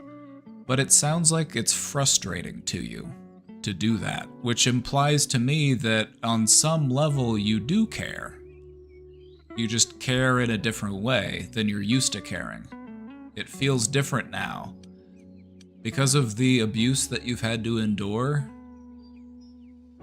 you're more careful with where you put your care and your focus and your attention. But right now, all of those things, those are reserved for you. You are the one who gets to allocate where your care and effort and attention go, and you are just as deserving of it as anybody else.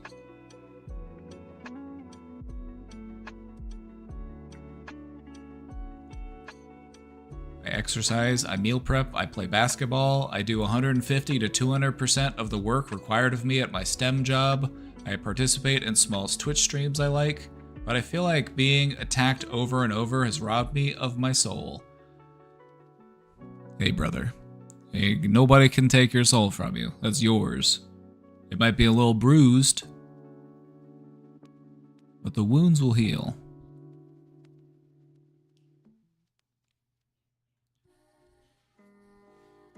You know, what you're describing here is you've got the ingredients. We just need to cook. You're taking good care of yourself. You got a good job. Maybe you're working too much. Maybe that's something to think about. Maybe allocate some of that time towards leisure activities, because that's an important part of feeling healthy. So you've got all the ingredients here. Maybe we may need to tweak it a little bit. Maybe it needs a little bit more seasoning. Maybe we just need to, balance it out a little bit. But you just need to cook. What can I even do about this? It feels all-encompassing and irreversible.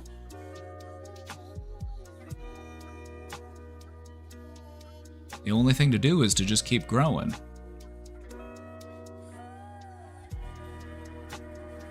Think of yourself like a tree. Maybe you had a limb fall off. Ouch, that was my favorite limb. What does the tree do? It keeps growing. It makes new limbs. It keeps trying to reach towards the sun.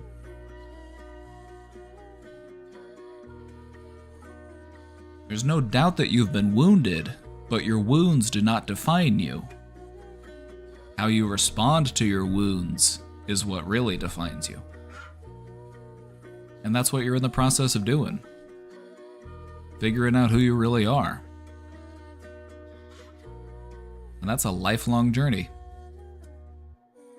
Don't ever think that you completely understand yourself. Don't ever think that you completely understand what you're capable of or what you can or can't do. It's always a process that is ongoing, and we are actively figuring that thing out every moment.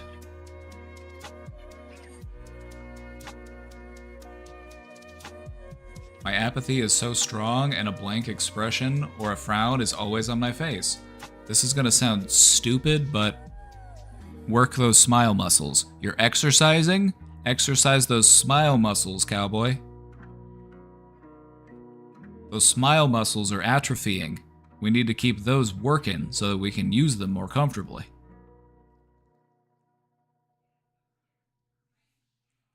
I hate myself again, and I want it to stop. Alright, here's the thing. Let's find a distinction between liking and loving, between disliking and hating. If love and hate are the inverse, think like and dislike. You might not like yourself right now, and that's okay. But you're not going to become a person that you do like by hating yourself. You're not going to hate yourself into loving yourself.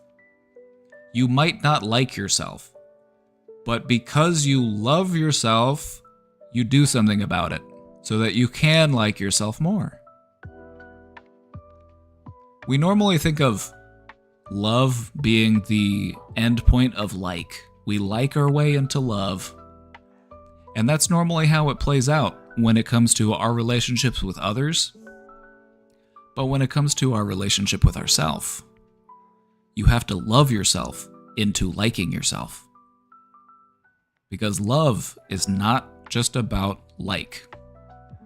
Love is about understanding and compassion and patience, wanting to see what's best for you, even if it's difficult, even if it's hard.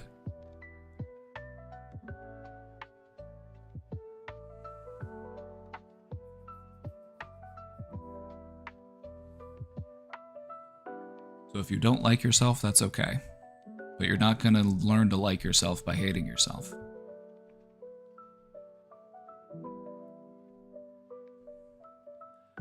Here's some things you can think about. What are some things about you as a person that you appreciate? What are some things about you as a person that bring you feelings of gratitude, satisfaction?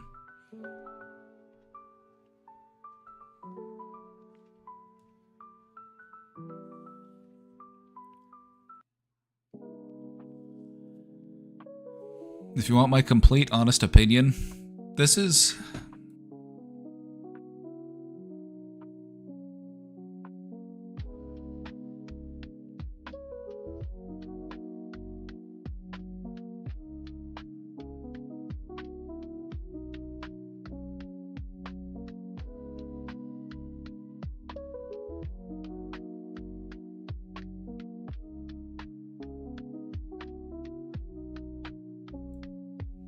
Oop, I accidentally muted myself. Whoops! Thanks for... I accidentally clicked my mouse. Ooh, whoops. What I was saying is I've talked to people who have those scientific minds, people in the STEM fields, people who work in computer science, and one thing that I've noticed about them is because they have this scientific way of viewing things, they kind of approach themselves in a scientific way. And that can be helpful. It can help you to crunch the numbers, be like, okay, so I need to be happy, so what do I do to be happy? Well, I need to exercise, I need to eat right, I need to spend time talking to people, and I need to feel productive. Okay, that, and then I need good sleep. And then that's it. I've checked all the boxes, I should therefore be happy. The ingredients are there, but it's missing the flavor. It's missing the spice. You need to keep cooking. You need to keep cooking. And there will be times that things don't feel logical. If you only ever follow logic, you might miss out on opportunities to explore your emotions.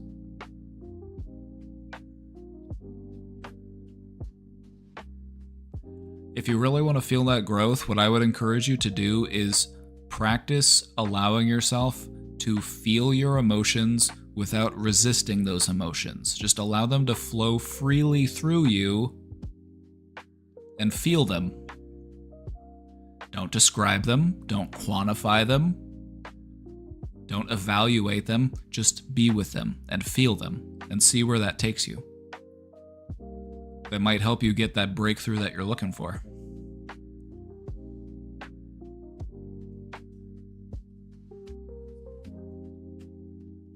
When it comes to working on ourselves, it's like you can be doing everything right, but if you're not allowing yourself to just sit and feel your emotions and allow them to just process,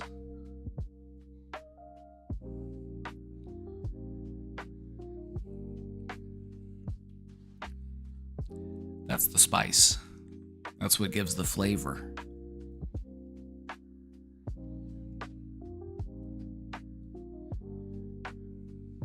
That's what separates us from the robots. But no, you're doing a lot of things right. And I feel like you're very close to getting where you're trying to go. There's just a few little things that we need to open up on. But I feel like you're in a great position. I really do.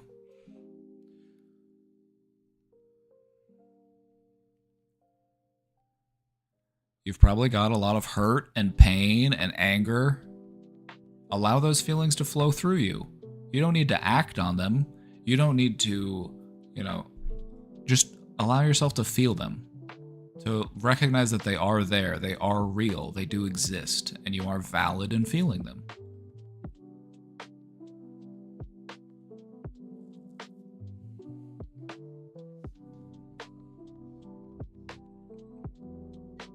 It may help you find a new level of awareness and understanding, and it may also give you that satisfaction of relief that you're looking for. But no, you're only 2 months out. You're only 2 months out of an abusive relationship. It makes total sense that you would still be feeling this way. But just keep working at it. You'll get there. You're already well on your way. You'll be picking up where you left off in no time.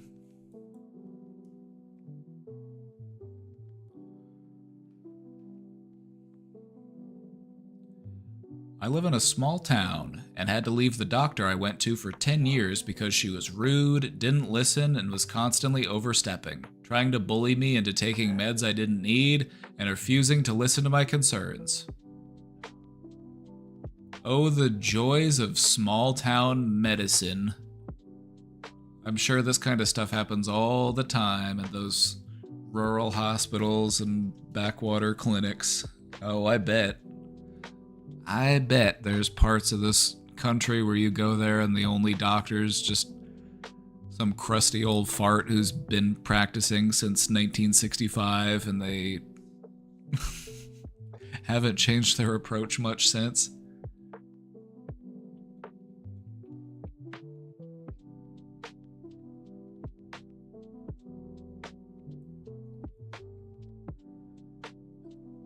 It is always frustrating when a doctor doesn't listen to a person's concerns because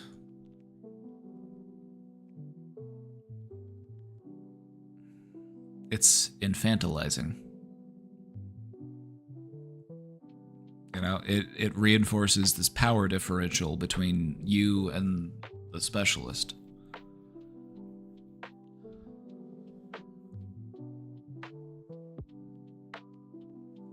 I'm sure we've all heard stories. I know I have. We've all heard stories of somebody who, went to the doctor and they were telling them like, hey, I'm dealing with this. I think it might be this. And the doctor's like, actually, that's probably wrong. It's probably this instead. And so they try to treat the other thing, but the condition continues. And sometimes it'll take people years to finally have a doctor listen to them and actually help them with the treatment they're looking for. And it happens way too often. And it is one of the big problems in healthcare.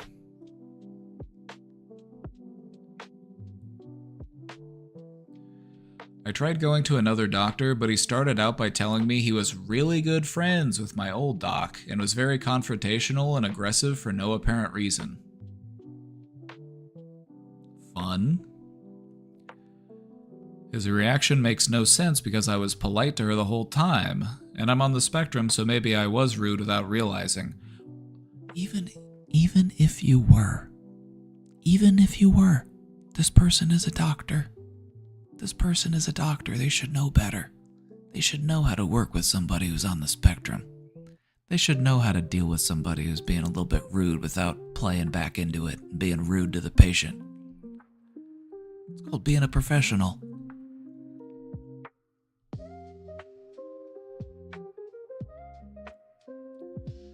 Now I'm afraid to go to any doctor in town, and the nearest city is 6 hours away. You know, maybe try the other doctor again and maybe just try to clear things up. Like, earlier we were talking about, we had a question in the box about feeling like a therapist that they're with isn't really working because I'm kind of looking for something else. Talk to them about it. Just see if they're at least willing to listen. Like, who knows? Maybe this doctor was having a bad day, or maybe that's just who they are, but I feel like at least try again, and if possible, maybe have somebody who can help to advocate for you. That's something I used to have to do all the time in case management. I would go to doctor's appointments with people and serve as a sort of liaison between the client and the doctor to try to, like, translate information, because in my experience, I've seen some doctors who are really good with patients. I've seen some doctors who have great bedside manner and they're very good at working with people, especially people with special needs. And then I've seen some doctors who are terrible at it. I've seen some doctors who are just like, how are you a doctor? I'm confused. But anyway, it's just unfortunate that our experience with doctors can be so inconsistent. So,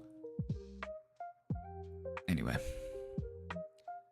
I'm afraid to go to any doctor in town, and the nearest city is 6 hours away. I know I have to because I need my meds. I just get super anxious and paranoid whenever I try to make myself find another doctor. I'm shaking just typing this. Telehealth might be an option. I'm not sure. Again, I'm not sure what you're going to the doctor for, but telehealth could be an option. You might be able to talk to a doctor and not even have to go into their office. That could be an option. I'm not sure. You could get prescribed the medications somewhere else and then have it refilled through a different doctor. There are options to navigate this. Doesn't make it any less frustrating, but there are options to navigate it. So I would, who's really helpful to talk to are, like, nurses. Even if you just, like, called the nurses hotline and you just asked them some questions about, like, what are some of my options here? They might be able to help you find, in the right direction. I found in general nurses can be much more human.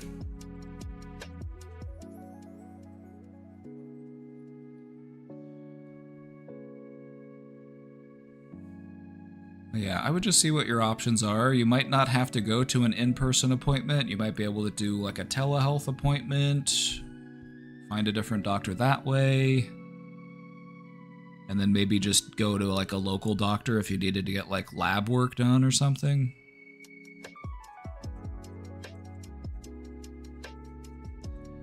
Yeah, exactly. I found that nurses tend to be much more friendly with patients.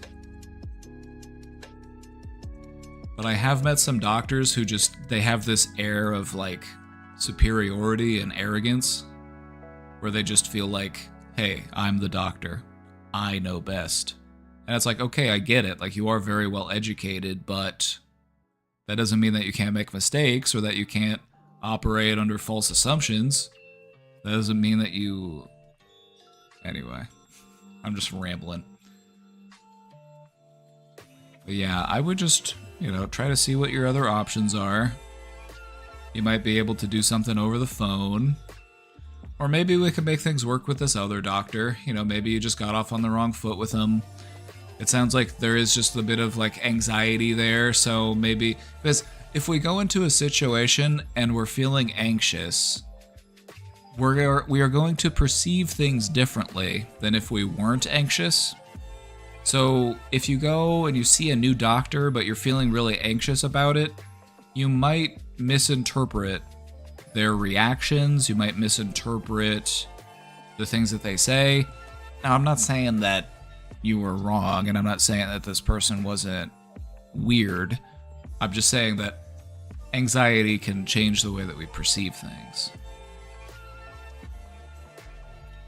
So, I don't know, maybe give it one more try with this other doctor and see if you can clear things up. And if not, maybe see what some other options are. You might be able to do a telehealth appointment. You might be able to figure something else out.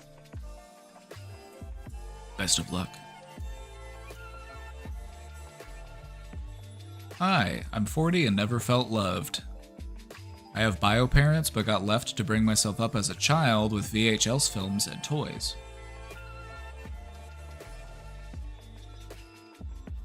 Sorry to hear that, my friend. There is, however, hope here.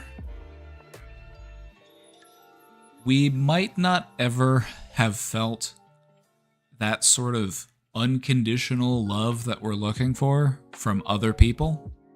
Other people might have left us hanging there. However, that doesn't mean that you don't know what love feels like. Even though you can notice that it's missing, and you feel like it hasn't been here and I've never had it, there's still a part of you that knows what it should feel like.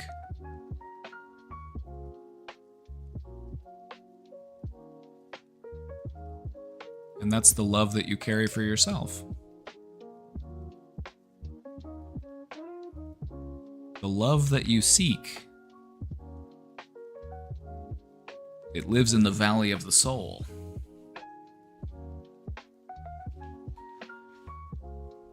And that's a big part of what feeling and experiencing and giving love is all about, is becoming the love that you are seeking. Whatever type of love it is that you are looking for, be that.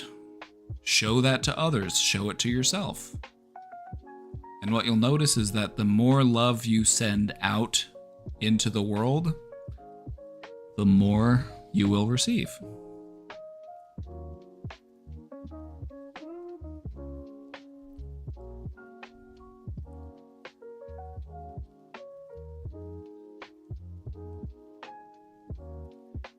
It can feel daunting to open up our heart to love, especially if we've been shut off from it for a long time, or if we've been brought up to view love as something that is conditional,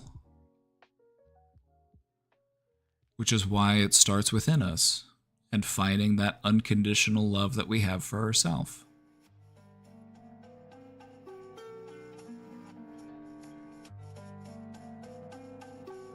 It's the love that stems from your heart.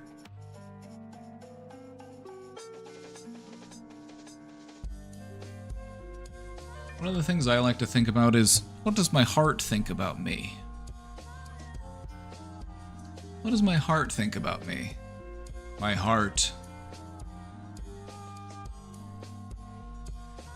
It works around the clock, 24/7, 365, working its ass off to keep me alive. Now, if that isn't love, I don't know what is.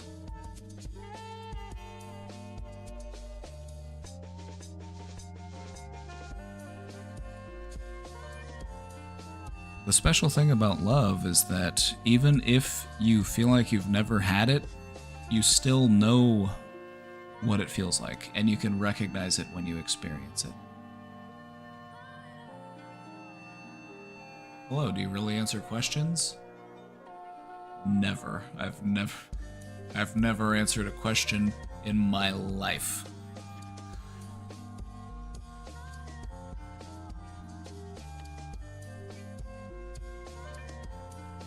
I don't know what chat is talking about. I've never answered a single question in my entire life. This is false. But no, we're actually answering questions from our anonymous question box right now, and we're almost at 7,000 questions.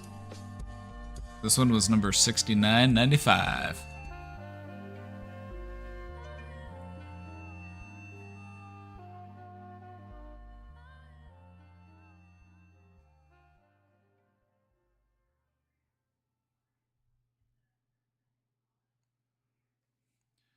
One more thing, questioner. This is gonna sound silly. It sounds silly every time I say it, but maybe that's just me projecting because there's a part of me that can recognize that it sounds silly for me.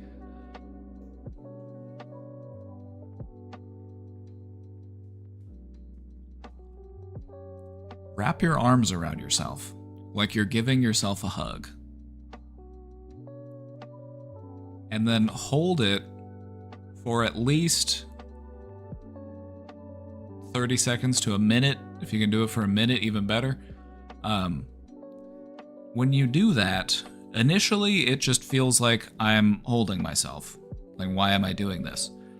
But what happens is, after a little bit of time passes, 20, 30 seconds, maybe up to a minute, what you start to feel is, it doesn't feel like I'm holding myself, it feels like I'm being held. And if you can do that, then just try to carry that feeling for a while. Just focus on feeling held by yourself. This is something that you're offering to yourself out of understanding and love and compassion.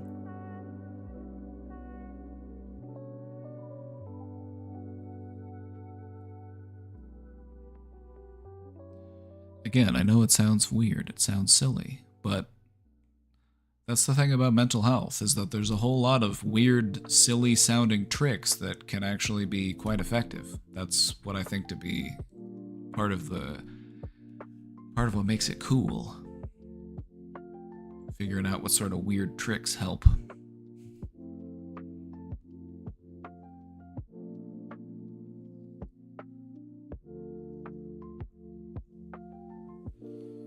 I'm sorry, 6,000 of those are mine. First off, you know the rules. No sorries. Second off, I would answer 6,000 more. I would answer 6,000 questions and I would take 6,000 more.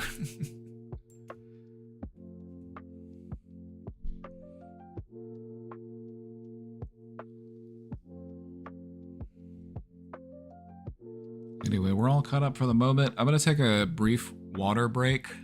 I'm going to take a water break. We're going to stream for a little bit longer. But I do have some pizza to make before too long. But I'm going to take a quick break. Have I talked about the new Zomboid updates? Not yet, but I will when I get back. Give me just a moment. I'm going to go get some water. Get up and stretch my legs a little bit. I'll be right back. We'll take some more questions from the question box, so feel free to drop those in. Also, I was meant to say about the Alone show. Oh, I love that show. I've got a lot to say about that show. It's very interesting psychologically. Also, there's a part of me that thinks it's crazy that they're even able to make that show. But anyway, I'm getting distracted. I'll be right back.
kitty is gaslighting me. They'll do that. I've got the dogs, they'll try to do that too. I'll feed them and then they'll go up to Casey and they'll act like they are still hungry. Can't tell you how many times a week either Casey or myself will tell the other, like, I already fed them. I already fed them. They'll be over there bothering the other person. Because once or twice throughout history, they were able to pull it off and they got double dinner. And then they just never give up on the dream. They just remember that time that they got double dinner. And then they just try it every time.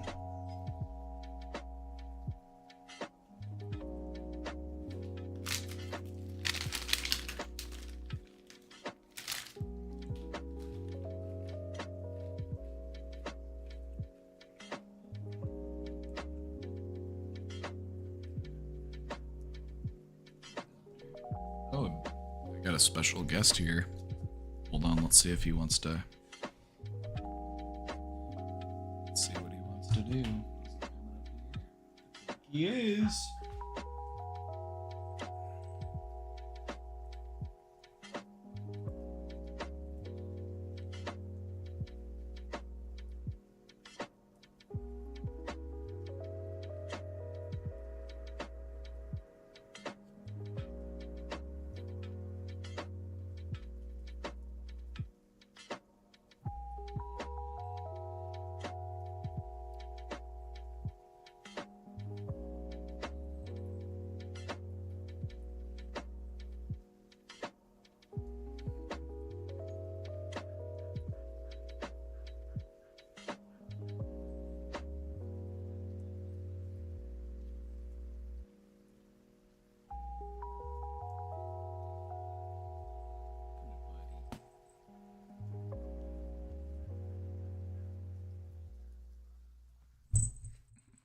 It's so funny that that's the way he jumps onto my desk, is he has to go up and around my shoulders and then hop onto the desk. Okay, Beaver. I'm gonna move my keyboard now so that you got plenty of space. This cat loves to press all my F keys.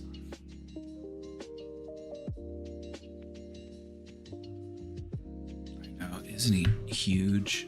He's so fluffy. When you actually feel him, he's not... Like, he's still big. He just looks chunkier than he is because of all that floof.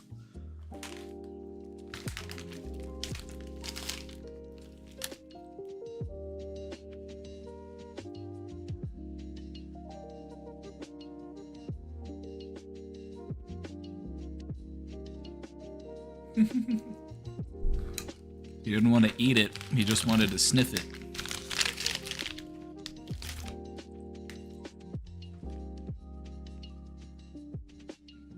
Oh. Beaver, you don't need that. That's not for you.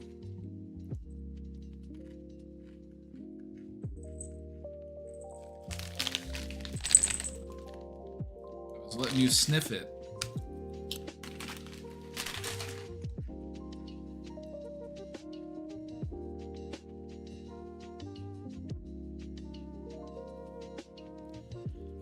Alright, Beaver, I need you to sit down. I need you to sit down because I can't see my screen.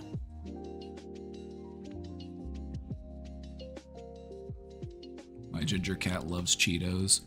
Beaver's favorite snack, and it's one of the, like, I'll let him have a little bit whenever we make some because he really does just get so excited. He loves biscuits.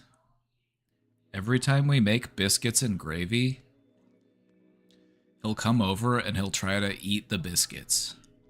He doesn't ever eat a whole biscuit. He doesn't eat a lot of the biscuit. He'll just like take a few bites off the top of the biscuit. He'll just take a couple nibbles off the top. So I'm like, okay, buddy, you can taste the biscuit. Taste the biscuit. Beaver, are you gonna lay down? You are covering my entire screen. Gargantuan orange.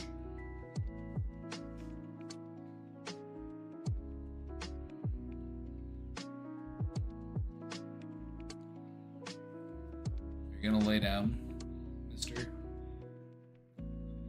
ahead and just plop. Just plop. Just go ahead and plop down on that desk, bad boy. There you go. There he is. There's the boy. There's the champ.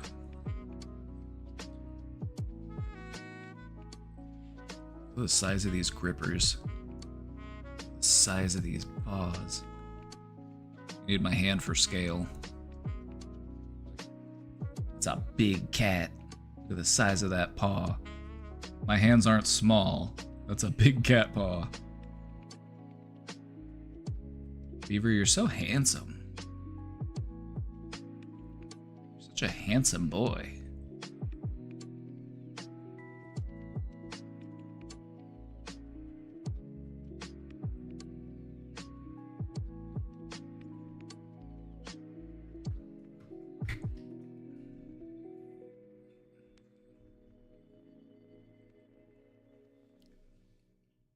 All right. We're back. We got another question in the box. Let's take a look. Is it okay to lie to your parents about being religious? 34M. 34. Okay. 34. We're grown up. Started questioning faith at 17. That tracks. That's when most people, around that age, some people a little earlier, some people a little later, but parents still go to church every Sunday and are in their 70s. I still go when I travel back home. Love my parents very much, so I just pretend. Okay. Everybody in chat is saying yes, and I agree with them. This is one of those things in life where it's like, what's the point in fighting about it? Your parents are old. They're in their 70s. Also, you're a full-grown adult, so you can do whatever you want to do. If it makes them happy that you go, and you're doing it for them, then I don't see the harm in it. You don't have to buy into it. You can still, try to take from it what you can. Religious services, they can still offer bits of, wisdom and advice, even if you're a secular person. So there might still be things that you can take away from it. Maybe it offers a sense of community. Maybe you just like seeing your parents happy.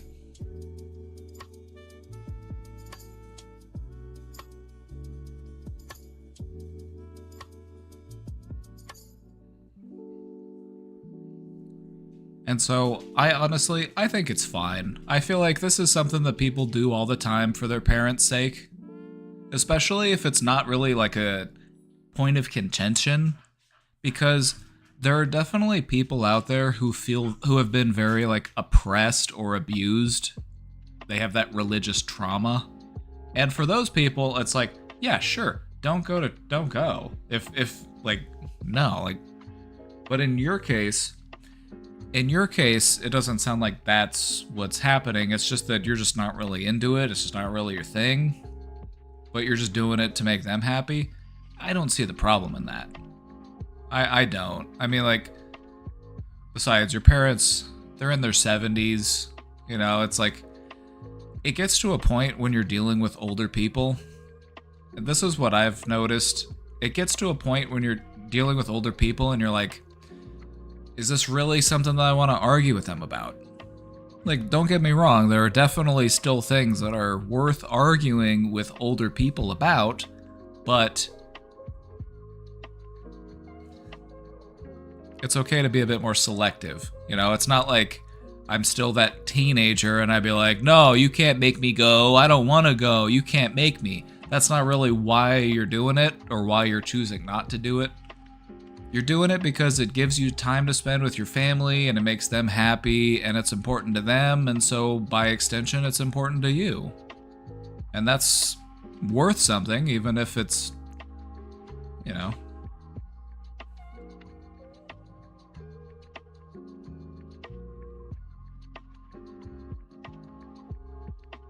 I'm old, and as I have aged, faith became weaker due to seeing that it didn't mean anything. The only thing you need to have faith in is the continued unfolding of the universe and the continued expansion of consciousness within that space. I think we have crises of faith whenever we put faith in the wrong places.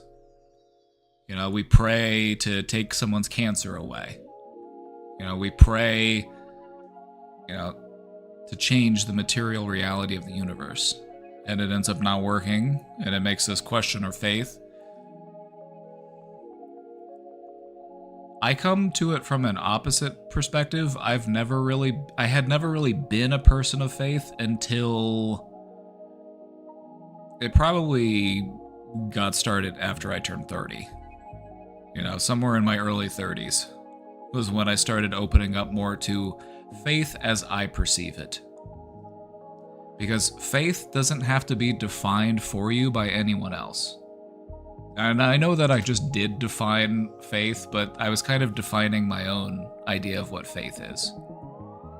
I have faith in the continued unfolding of the universe and the expansion of consciousness within the universe. Because that's special. Awareness, consciousness, that's special, that's worth celebrating.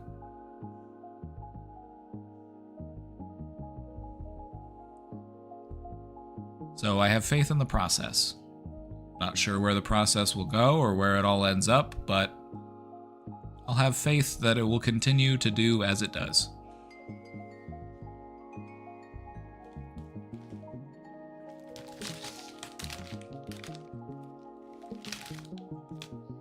By extension, I also have faith in myself, and I have faith in the people that I care about. I don't need to have faith about the creator's intentions. I don't need to have faith about where I'm gonna go after I'm dead. Faith is something that you can carry with you in the moment.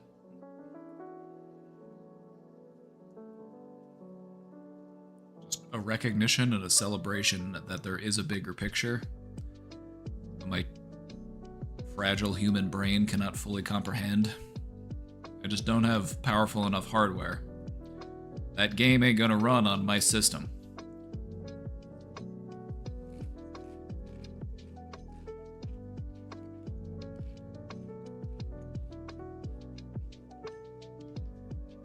There are also non-secular groups that will meet. There are other avenues for approaching faith and spirit. There are non-secular ways of doing that.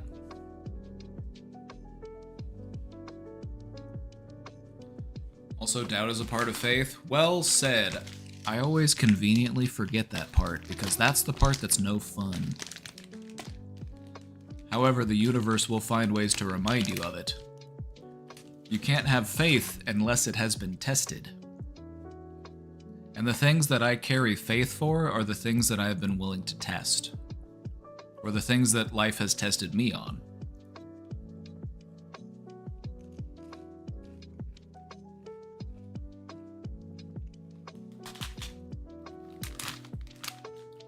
And like what kind of religious? All of those religions, they're all cousins. If you're thinking about spirituality as it approaches, as like on the world scale, like there's an entire tree. There is an entire tree. And all of those religions, all of those sects of Christianity, and then the other Abrahamic faiths, those are all cousin religions. So those are all branches on the same limb of that tree. There's a whole other tree. There's all sorts of other limbs and tons of other branches. What I have faith in is the trunk and the roots. Whatever it is that's behind all of that speculation, all of that interpretation that humans have applied. Because who am I as a mortal to try to define that which is divine? It's a bit arrogant of me.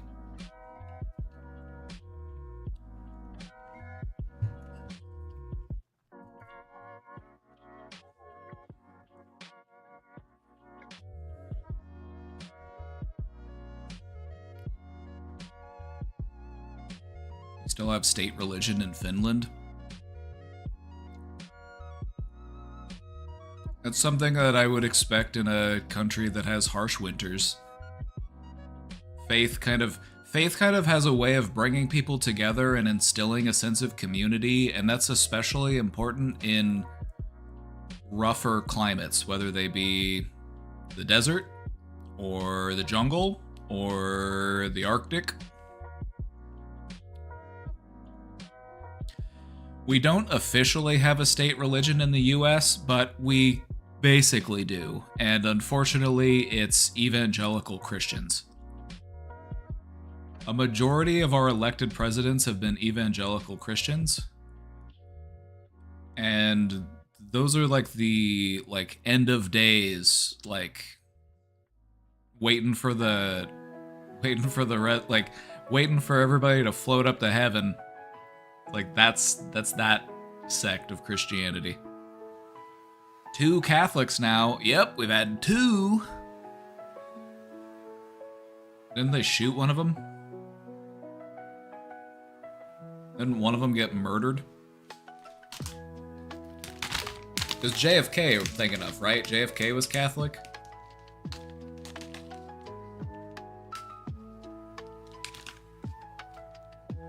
And then the other one had dementia.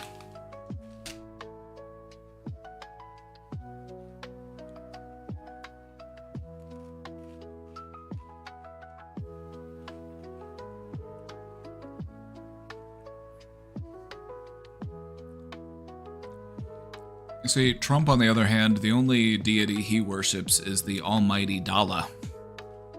Praise be to Dala.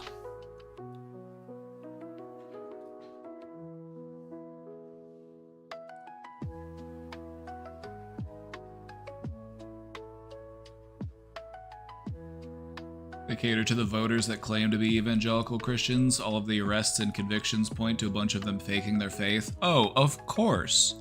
Because it's almost always the most outspoken people, the people who will do the most moral grandstanding, those are always the ones who are doing the shadiest shit behind the scenes.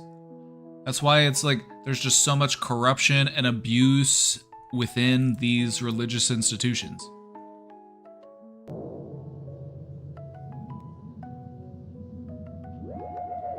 A lot of these people will use faith as a shield to protect them from scrutiny or suspicion.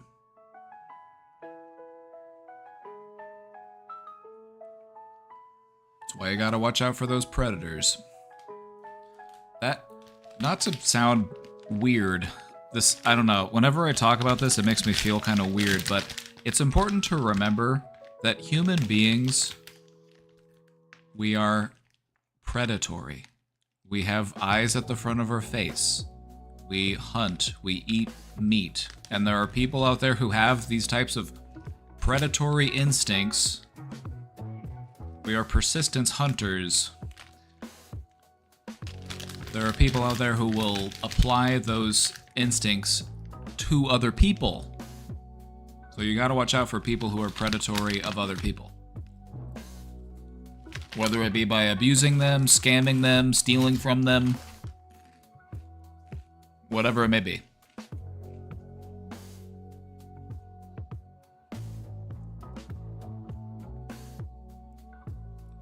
I'm vegan. Somebody's got to put the gatherer in hunter-gatherer.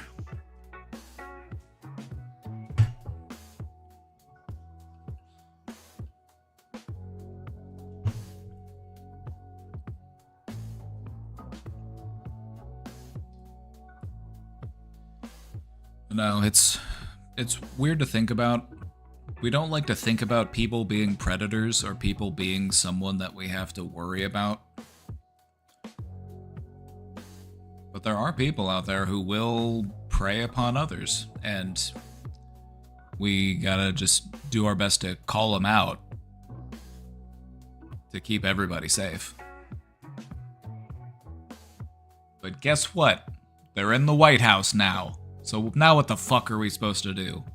Jesus Christ, how did we get here? We thought we could vote our way out of this one. I'm sure if we just continue to vote. See, this is where I'm losing my faith. I'm losing my faith in just keep voting.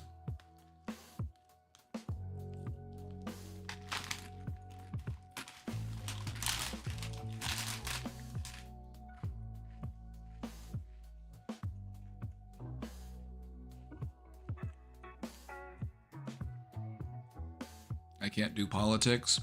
Focus on your own internal politics.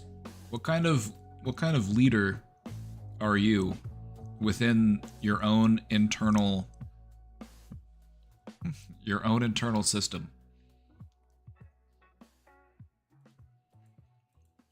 What is your internal political system?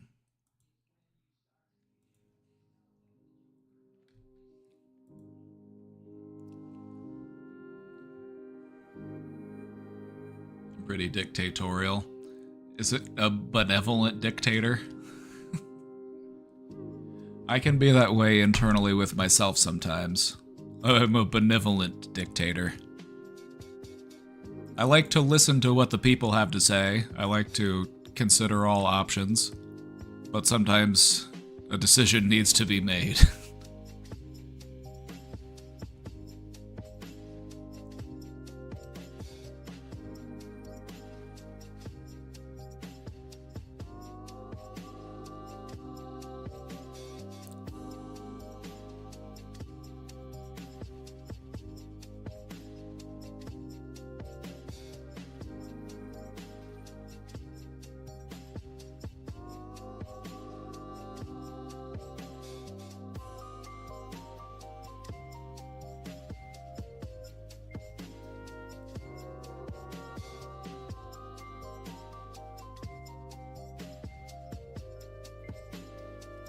Damn, this presentation is 10 slides long.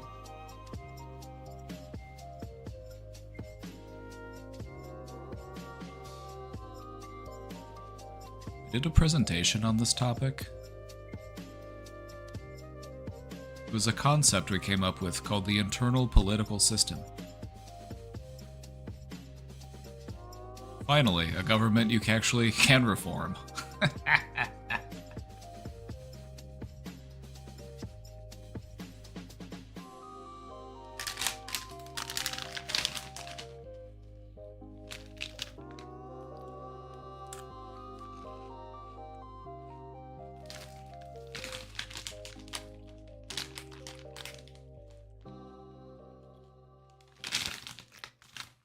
Picture this. Inside of your mind is a bustling, complex nation. There are laws, debates, political figures, protests, and even the occasional coup. This internal landscape governs how you think, feel, and act. That nation is you.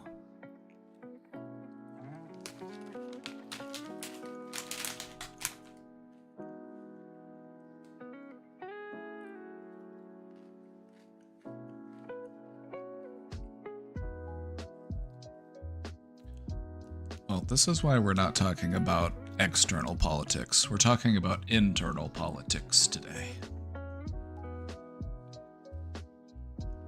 This was a fun presentation we did. Beautify this slide. What does that do? Oh no.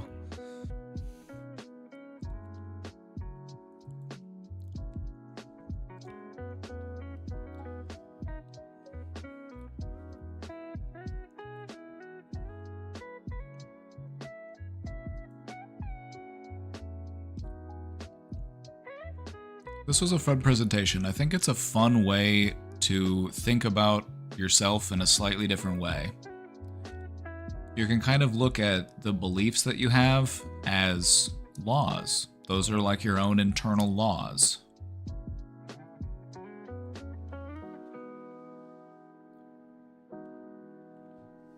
And sometimes it's difficult to change a law.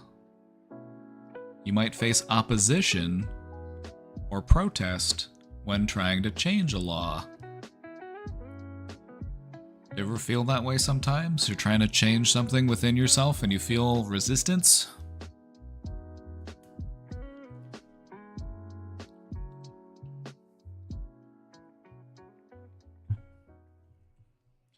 Maybe you have some laws within you that were handed down by a questionable regime. Maybe it's Joe Biden's fault. And by Joe Biden, I mean your dad.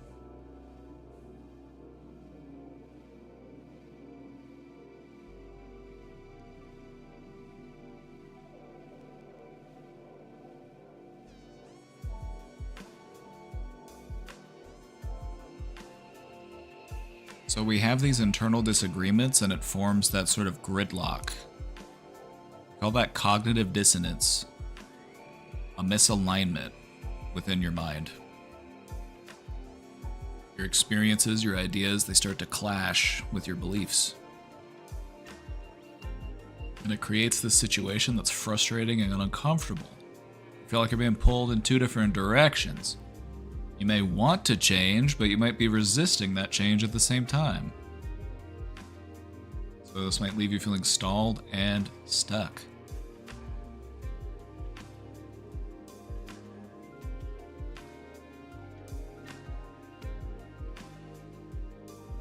Usually you break rules if you know how the game is played. Actually, the idea is to lessen resistance. Yeah, it's not always so easy to break our own rules.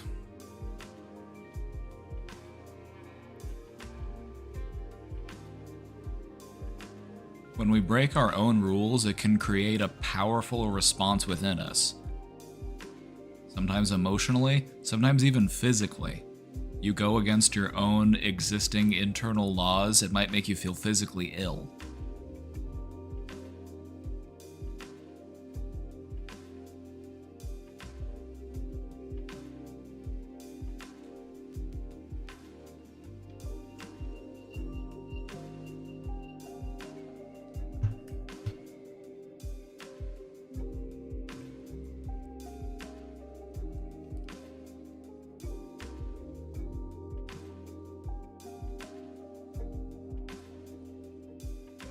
I need to refine this presentation. I feel like I did cook here, but I feel like it needs a little bit of tuning up.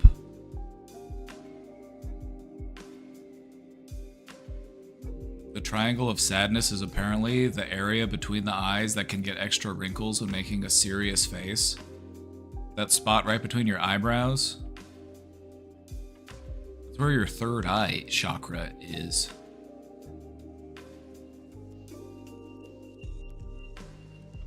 Don't be scowling. Try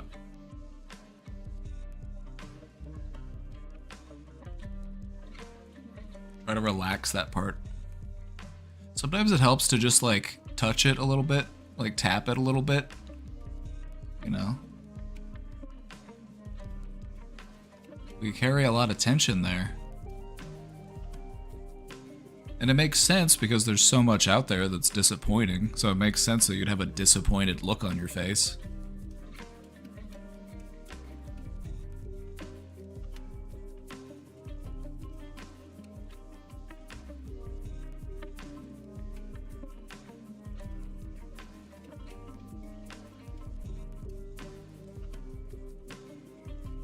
Your internal monologue is essentially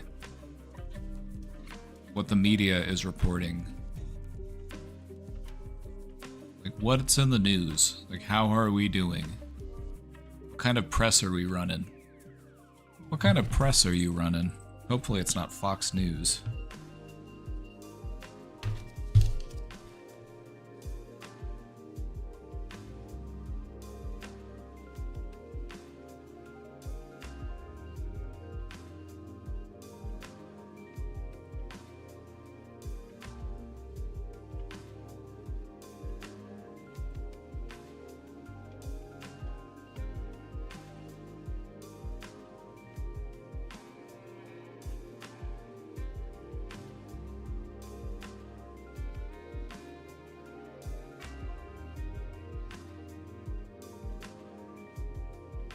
What's interesting is that your internal politics might be completely different from your external politics. You might believe in progressive, fair, democratic, that might be you externally, but internally, it might be something completely different.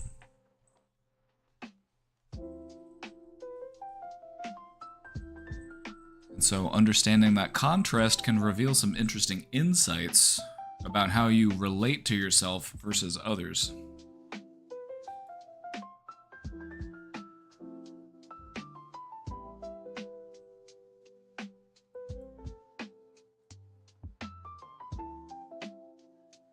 Just something fun to think about. What kind of government are you running? What type of government are you running, Beaver?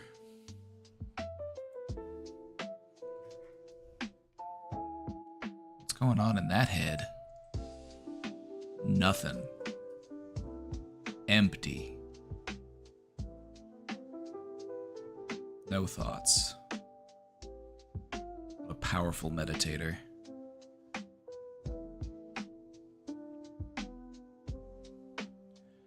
I think I'm a lot more punitive internally than I am externally.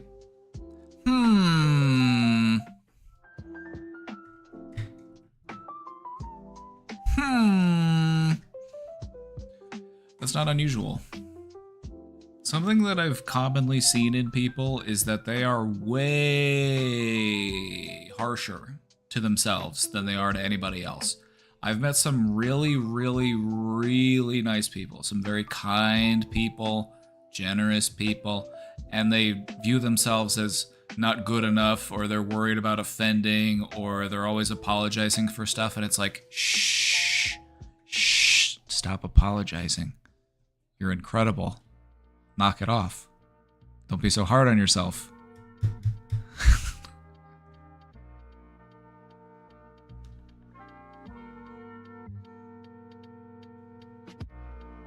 You're sorry? You better not be. You better take that apology back. You better not be.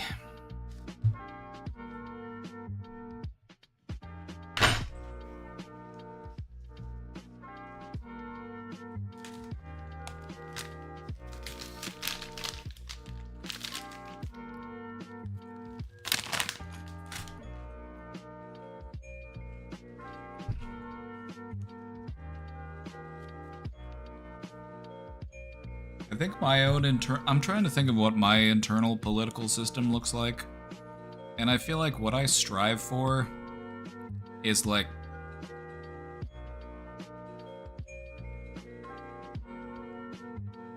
I don't know. I feel like the Roman Senate. I feel like I have a round table within my mind, and all of the different aspects of myself come to that table and they try to reach consensus. But I also feel as if there is some sort of figurehead. I don't know if that would make them an emperor or what, but I don't know. The empire of me? There's some sort of high council? I don't know. I think that's kind of what it is.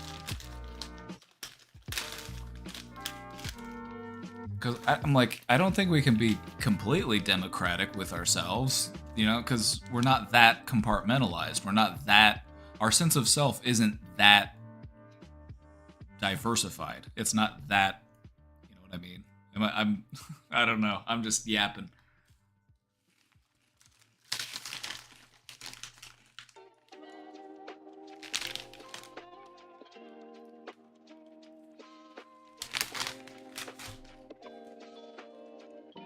Benevolent dictator with a council of elders that are well heated.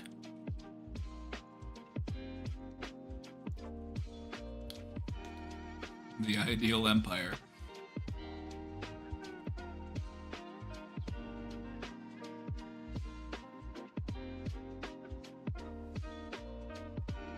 Need you to see something.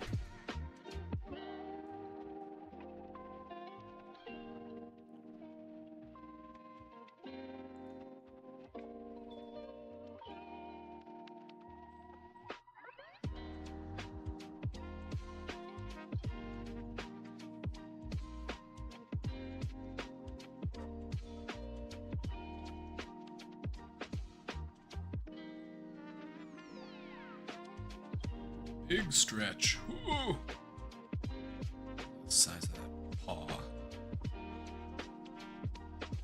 guy.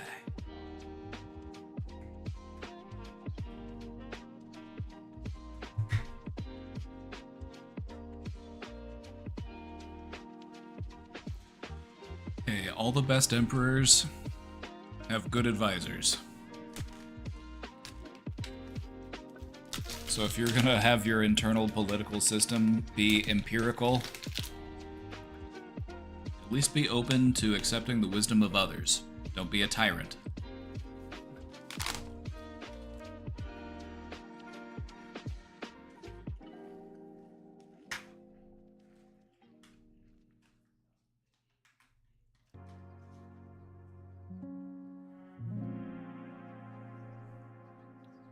Beaver, you sweet boy.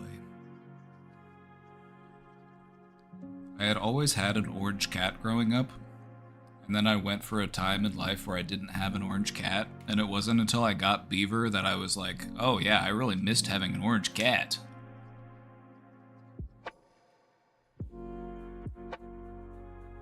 It's my boy. God, he's doing such a big stretch. He's just reaching all over my desk. I'm like, dude, we get it, you're big.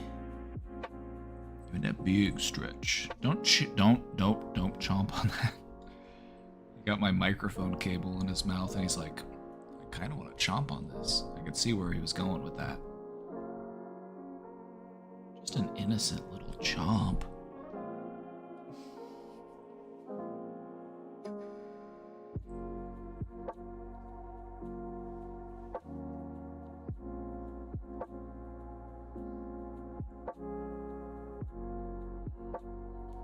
Having a cat can help you to really understand anxiety, because cats are very alert creatures. They've got a very refined nervous system. They have a very, sensitive system of like you'll notice that like their ears will be up and they'll hear a sound in this direction and their ear will go. Their one ear will just like point towards the sound. Like, what was that? They'll dial in on it.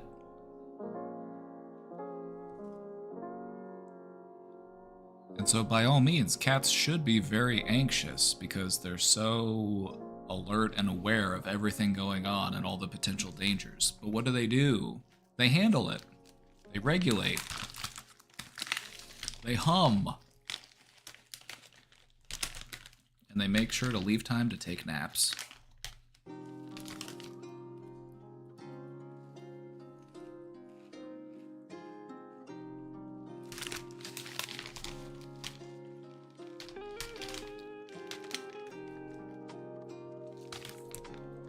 It's true, they hiss. Have you ever tried hissing?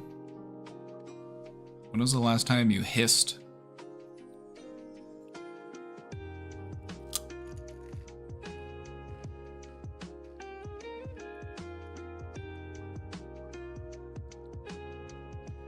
They help me understand love too. One of my cats is bad and an asshole, and I still just adore her unconditionally. I think there's a lesson to learn there. There's a couple lessons to learn there, actually. Patience. That's a big one.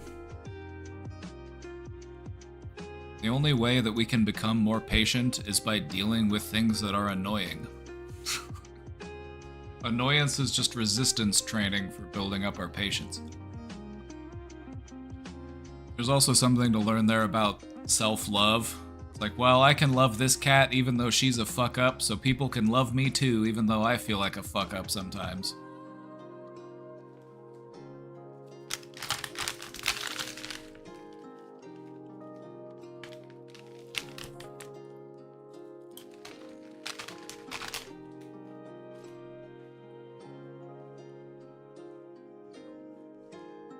I have 3 cats, and they're all so, like Beaver and Cleo, they're a lot alike because they're siblings.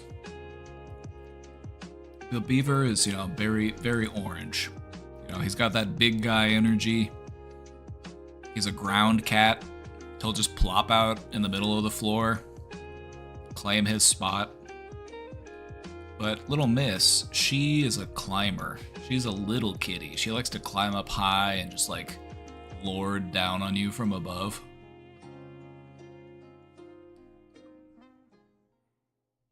But they're both very sweet. Both very sweet, playful kitties. Syndra, she's a bit more apprehensive. She's also built like a jaguar. She's very muscular. She's a powerful hunter. We used to let her out into the backyard, and she took care of our mole problem single-paudedly. What Syndra likes to do is she likes to press her head into your head, and she'll hold it for a while. I feel like whenever she does it, I feel like she's transmitting data, and she'll just hold her forehead to your head, and she'll push into it, and she'll do that for 30 seconds or longer sometimes. I feel like I'm downloading data.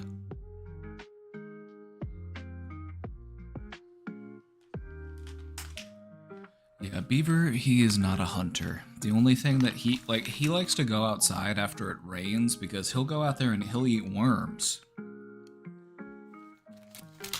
He's out there eating bugs, pretending that he's Simba.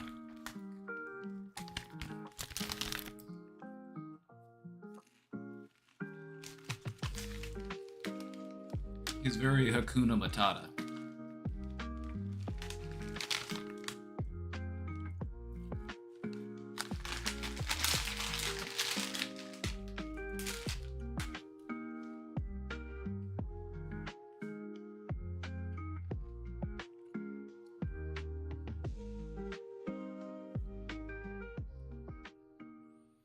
It's just interesting to see how different the cats are depending on how they were brought up. Like Syndra, we got her when she was a couple weeks older. Not too much older, she was still a kitten. But we got her when she was a couple weeks older, and so she had actually been living outside for a little bit longer than the other kittens had been.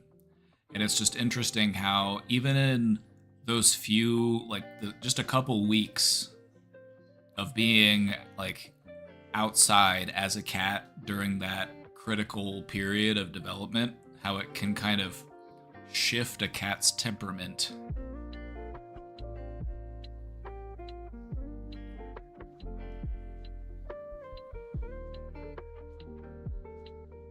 She can be a bit more skittish. Beaver, he is completely unbothered by most things. The thing that's really funny about him is he's afraid of the ceiling fan. Whenever he sees a ceiling fan, I'm surprised he hasn't noticed that ceiling fan, actually. But whenever he sees a ceiling fan, I don't know, I think he thinks it's an eagle or something.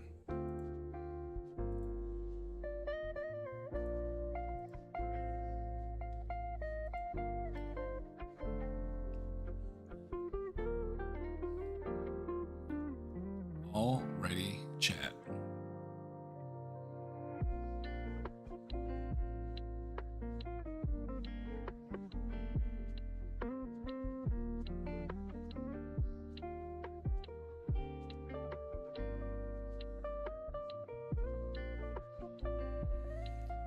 Love how they all have their own little personalities. I know.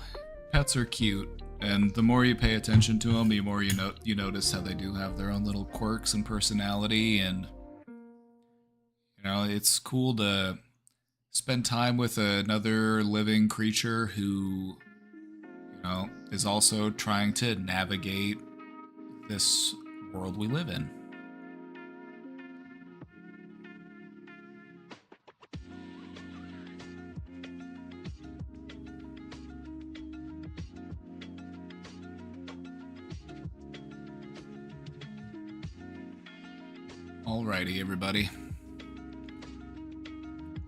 Alrighty, everybody. It's been fun. Thanks for stopping in on our weekend stream. I'm gonna call it here because I'm gonna go make some dinner. I'm gonna go make a homemade pizza. So I hope you all have a good night. I hope you all have a good rest of your weekend. safe out there. Take good care of yourself. We'll see you all next time. Until then, bye-bye. Say bye, Beaver. Bye-bye. Beaver, we've practiced. We've rehearsed this, Beaver. You're supposed to wave, like in the emote. Beaver, you're bombing. Oh no. He slept through his part. Anyway. Bye. Bye. Oh, no. He said no. He said don't do it. He said nuh-uh. Alright. Bye, everybody. See you next time. Bye-bye.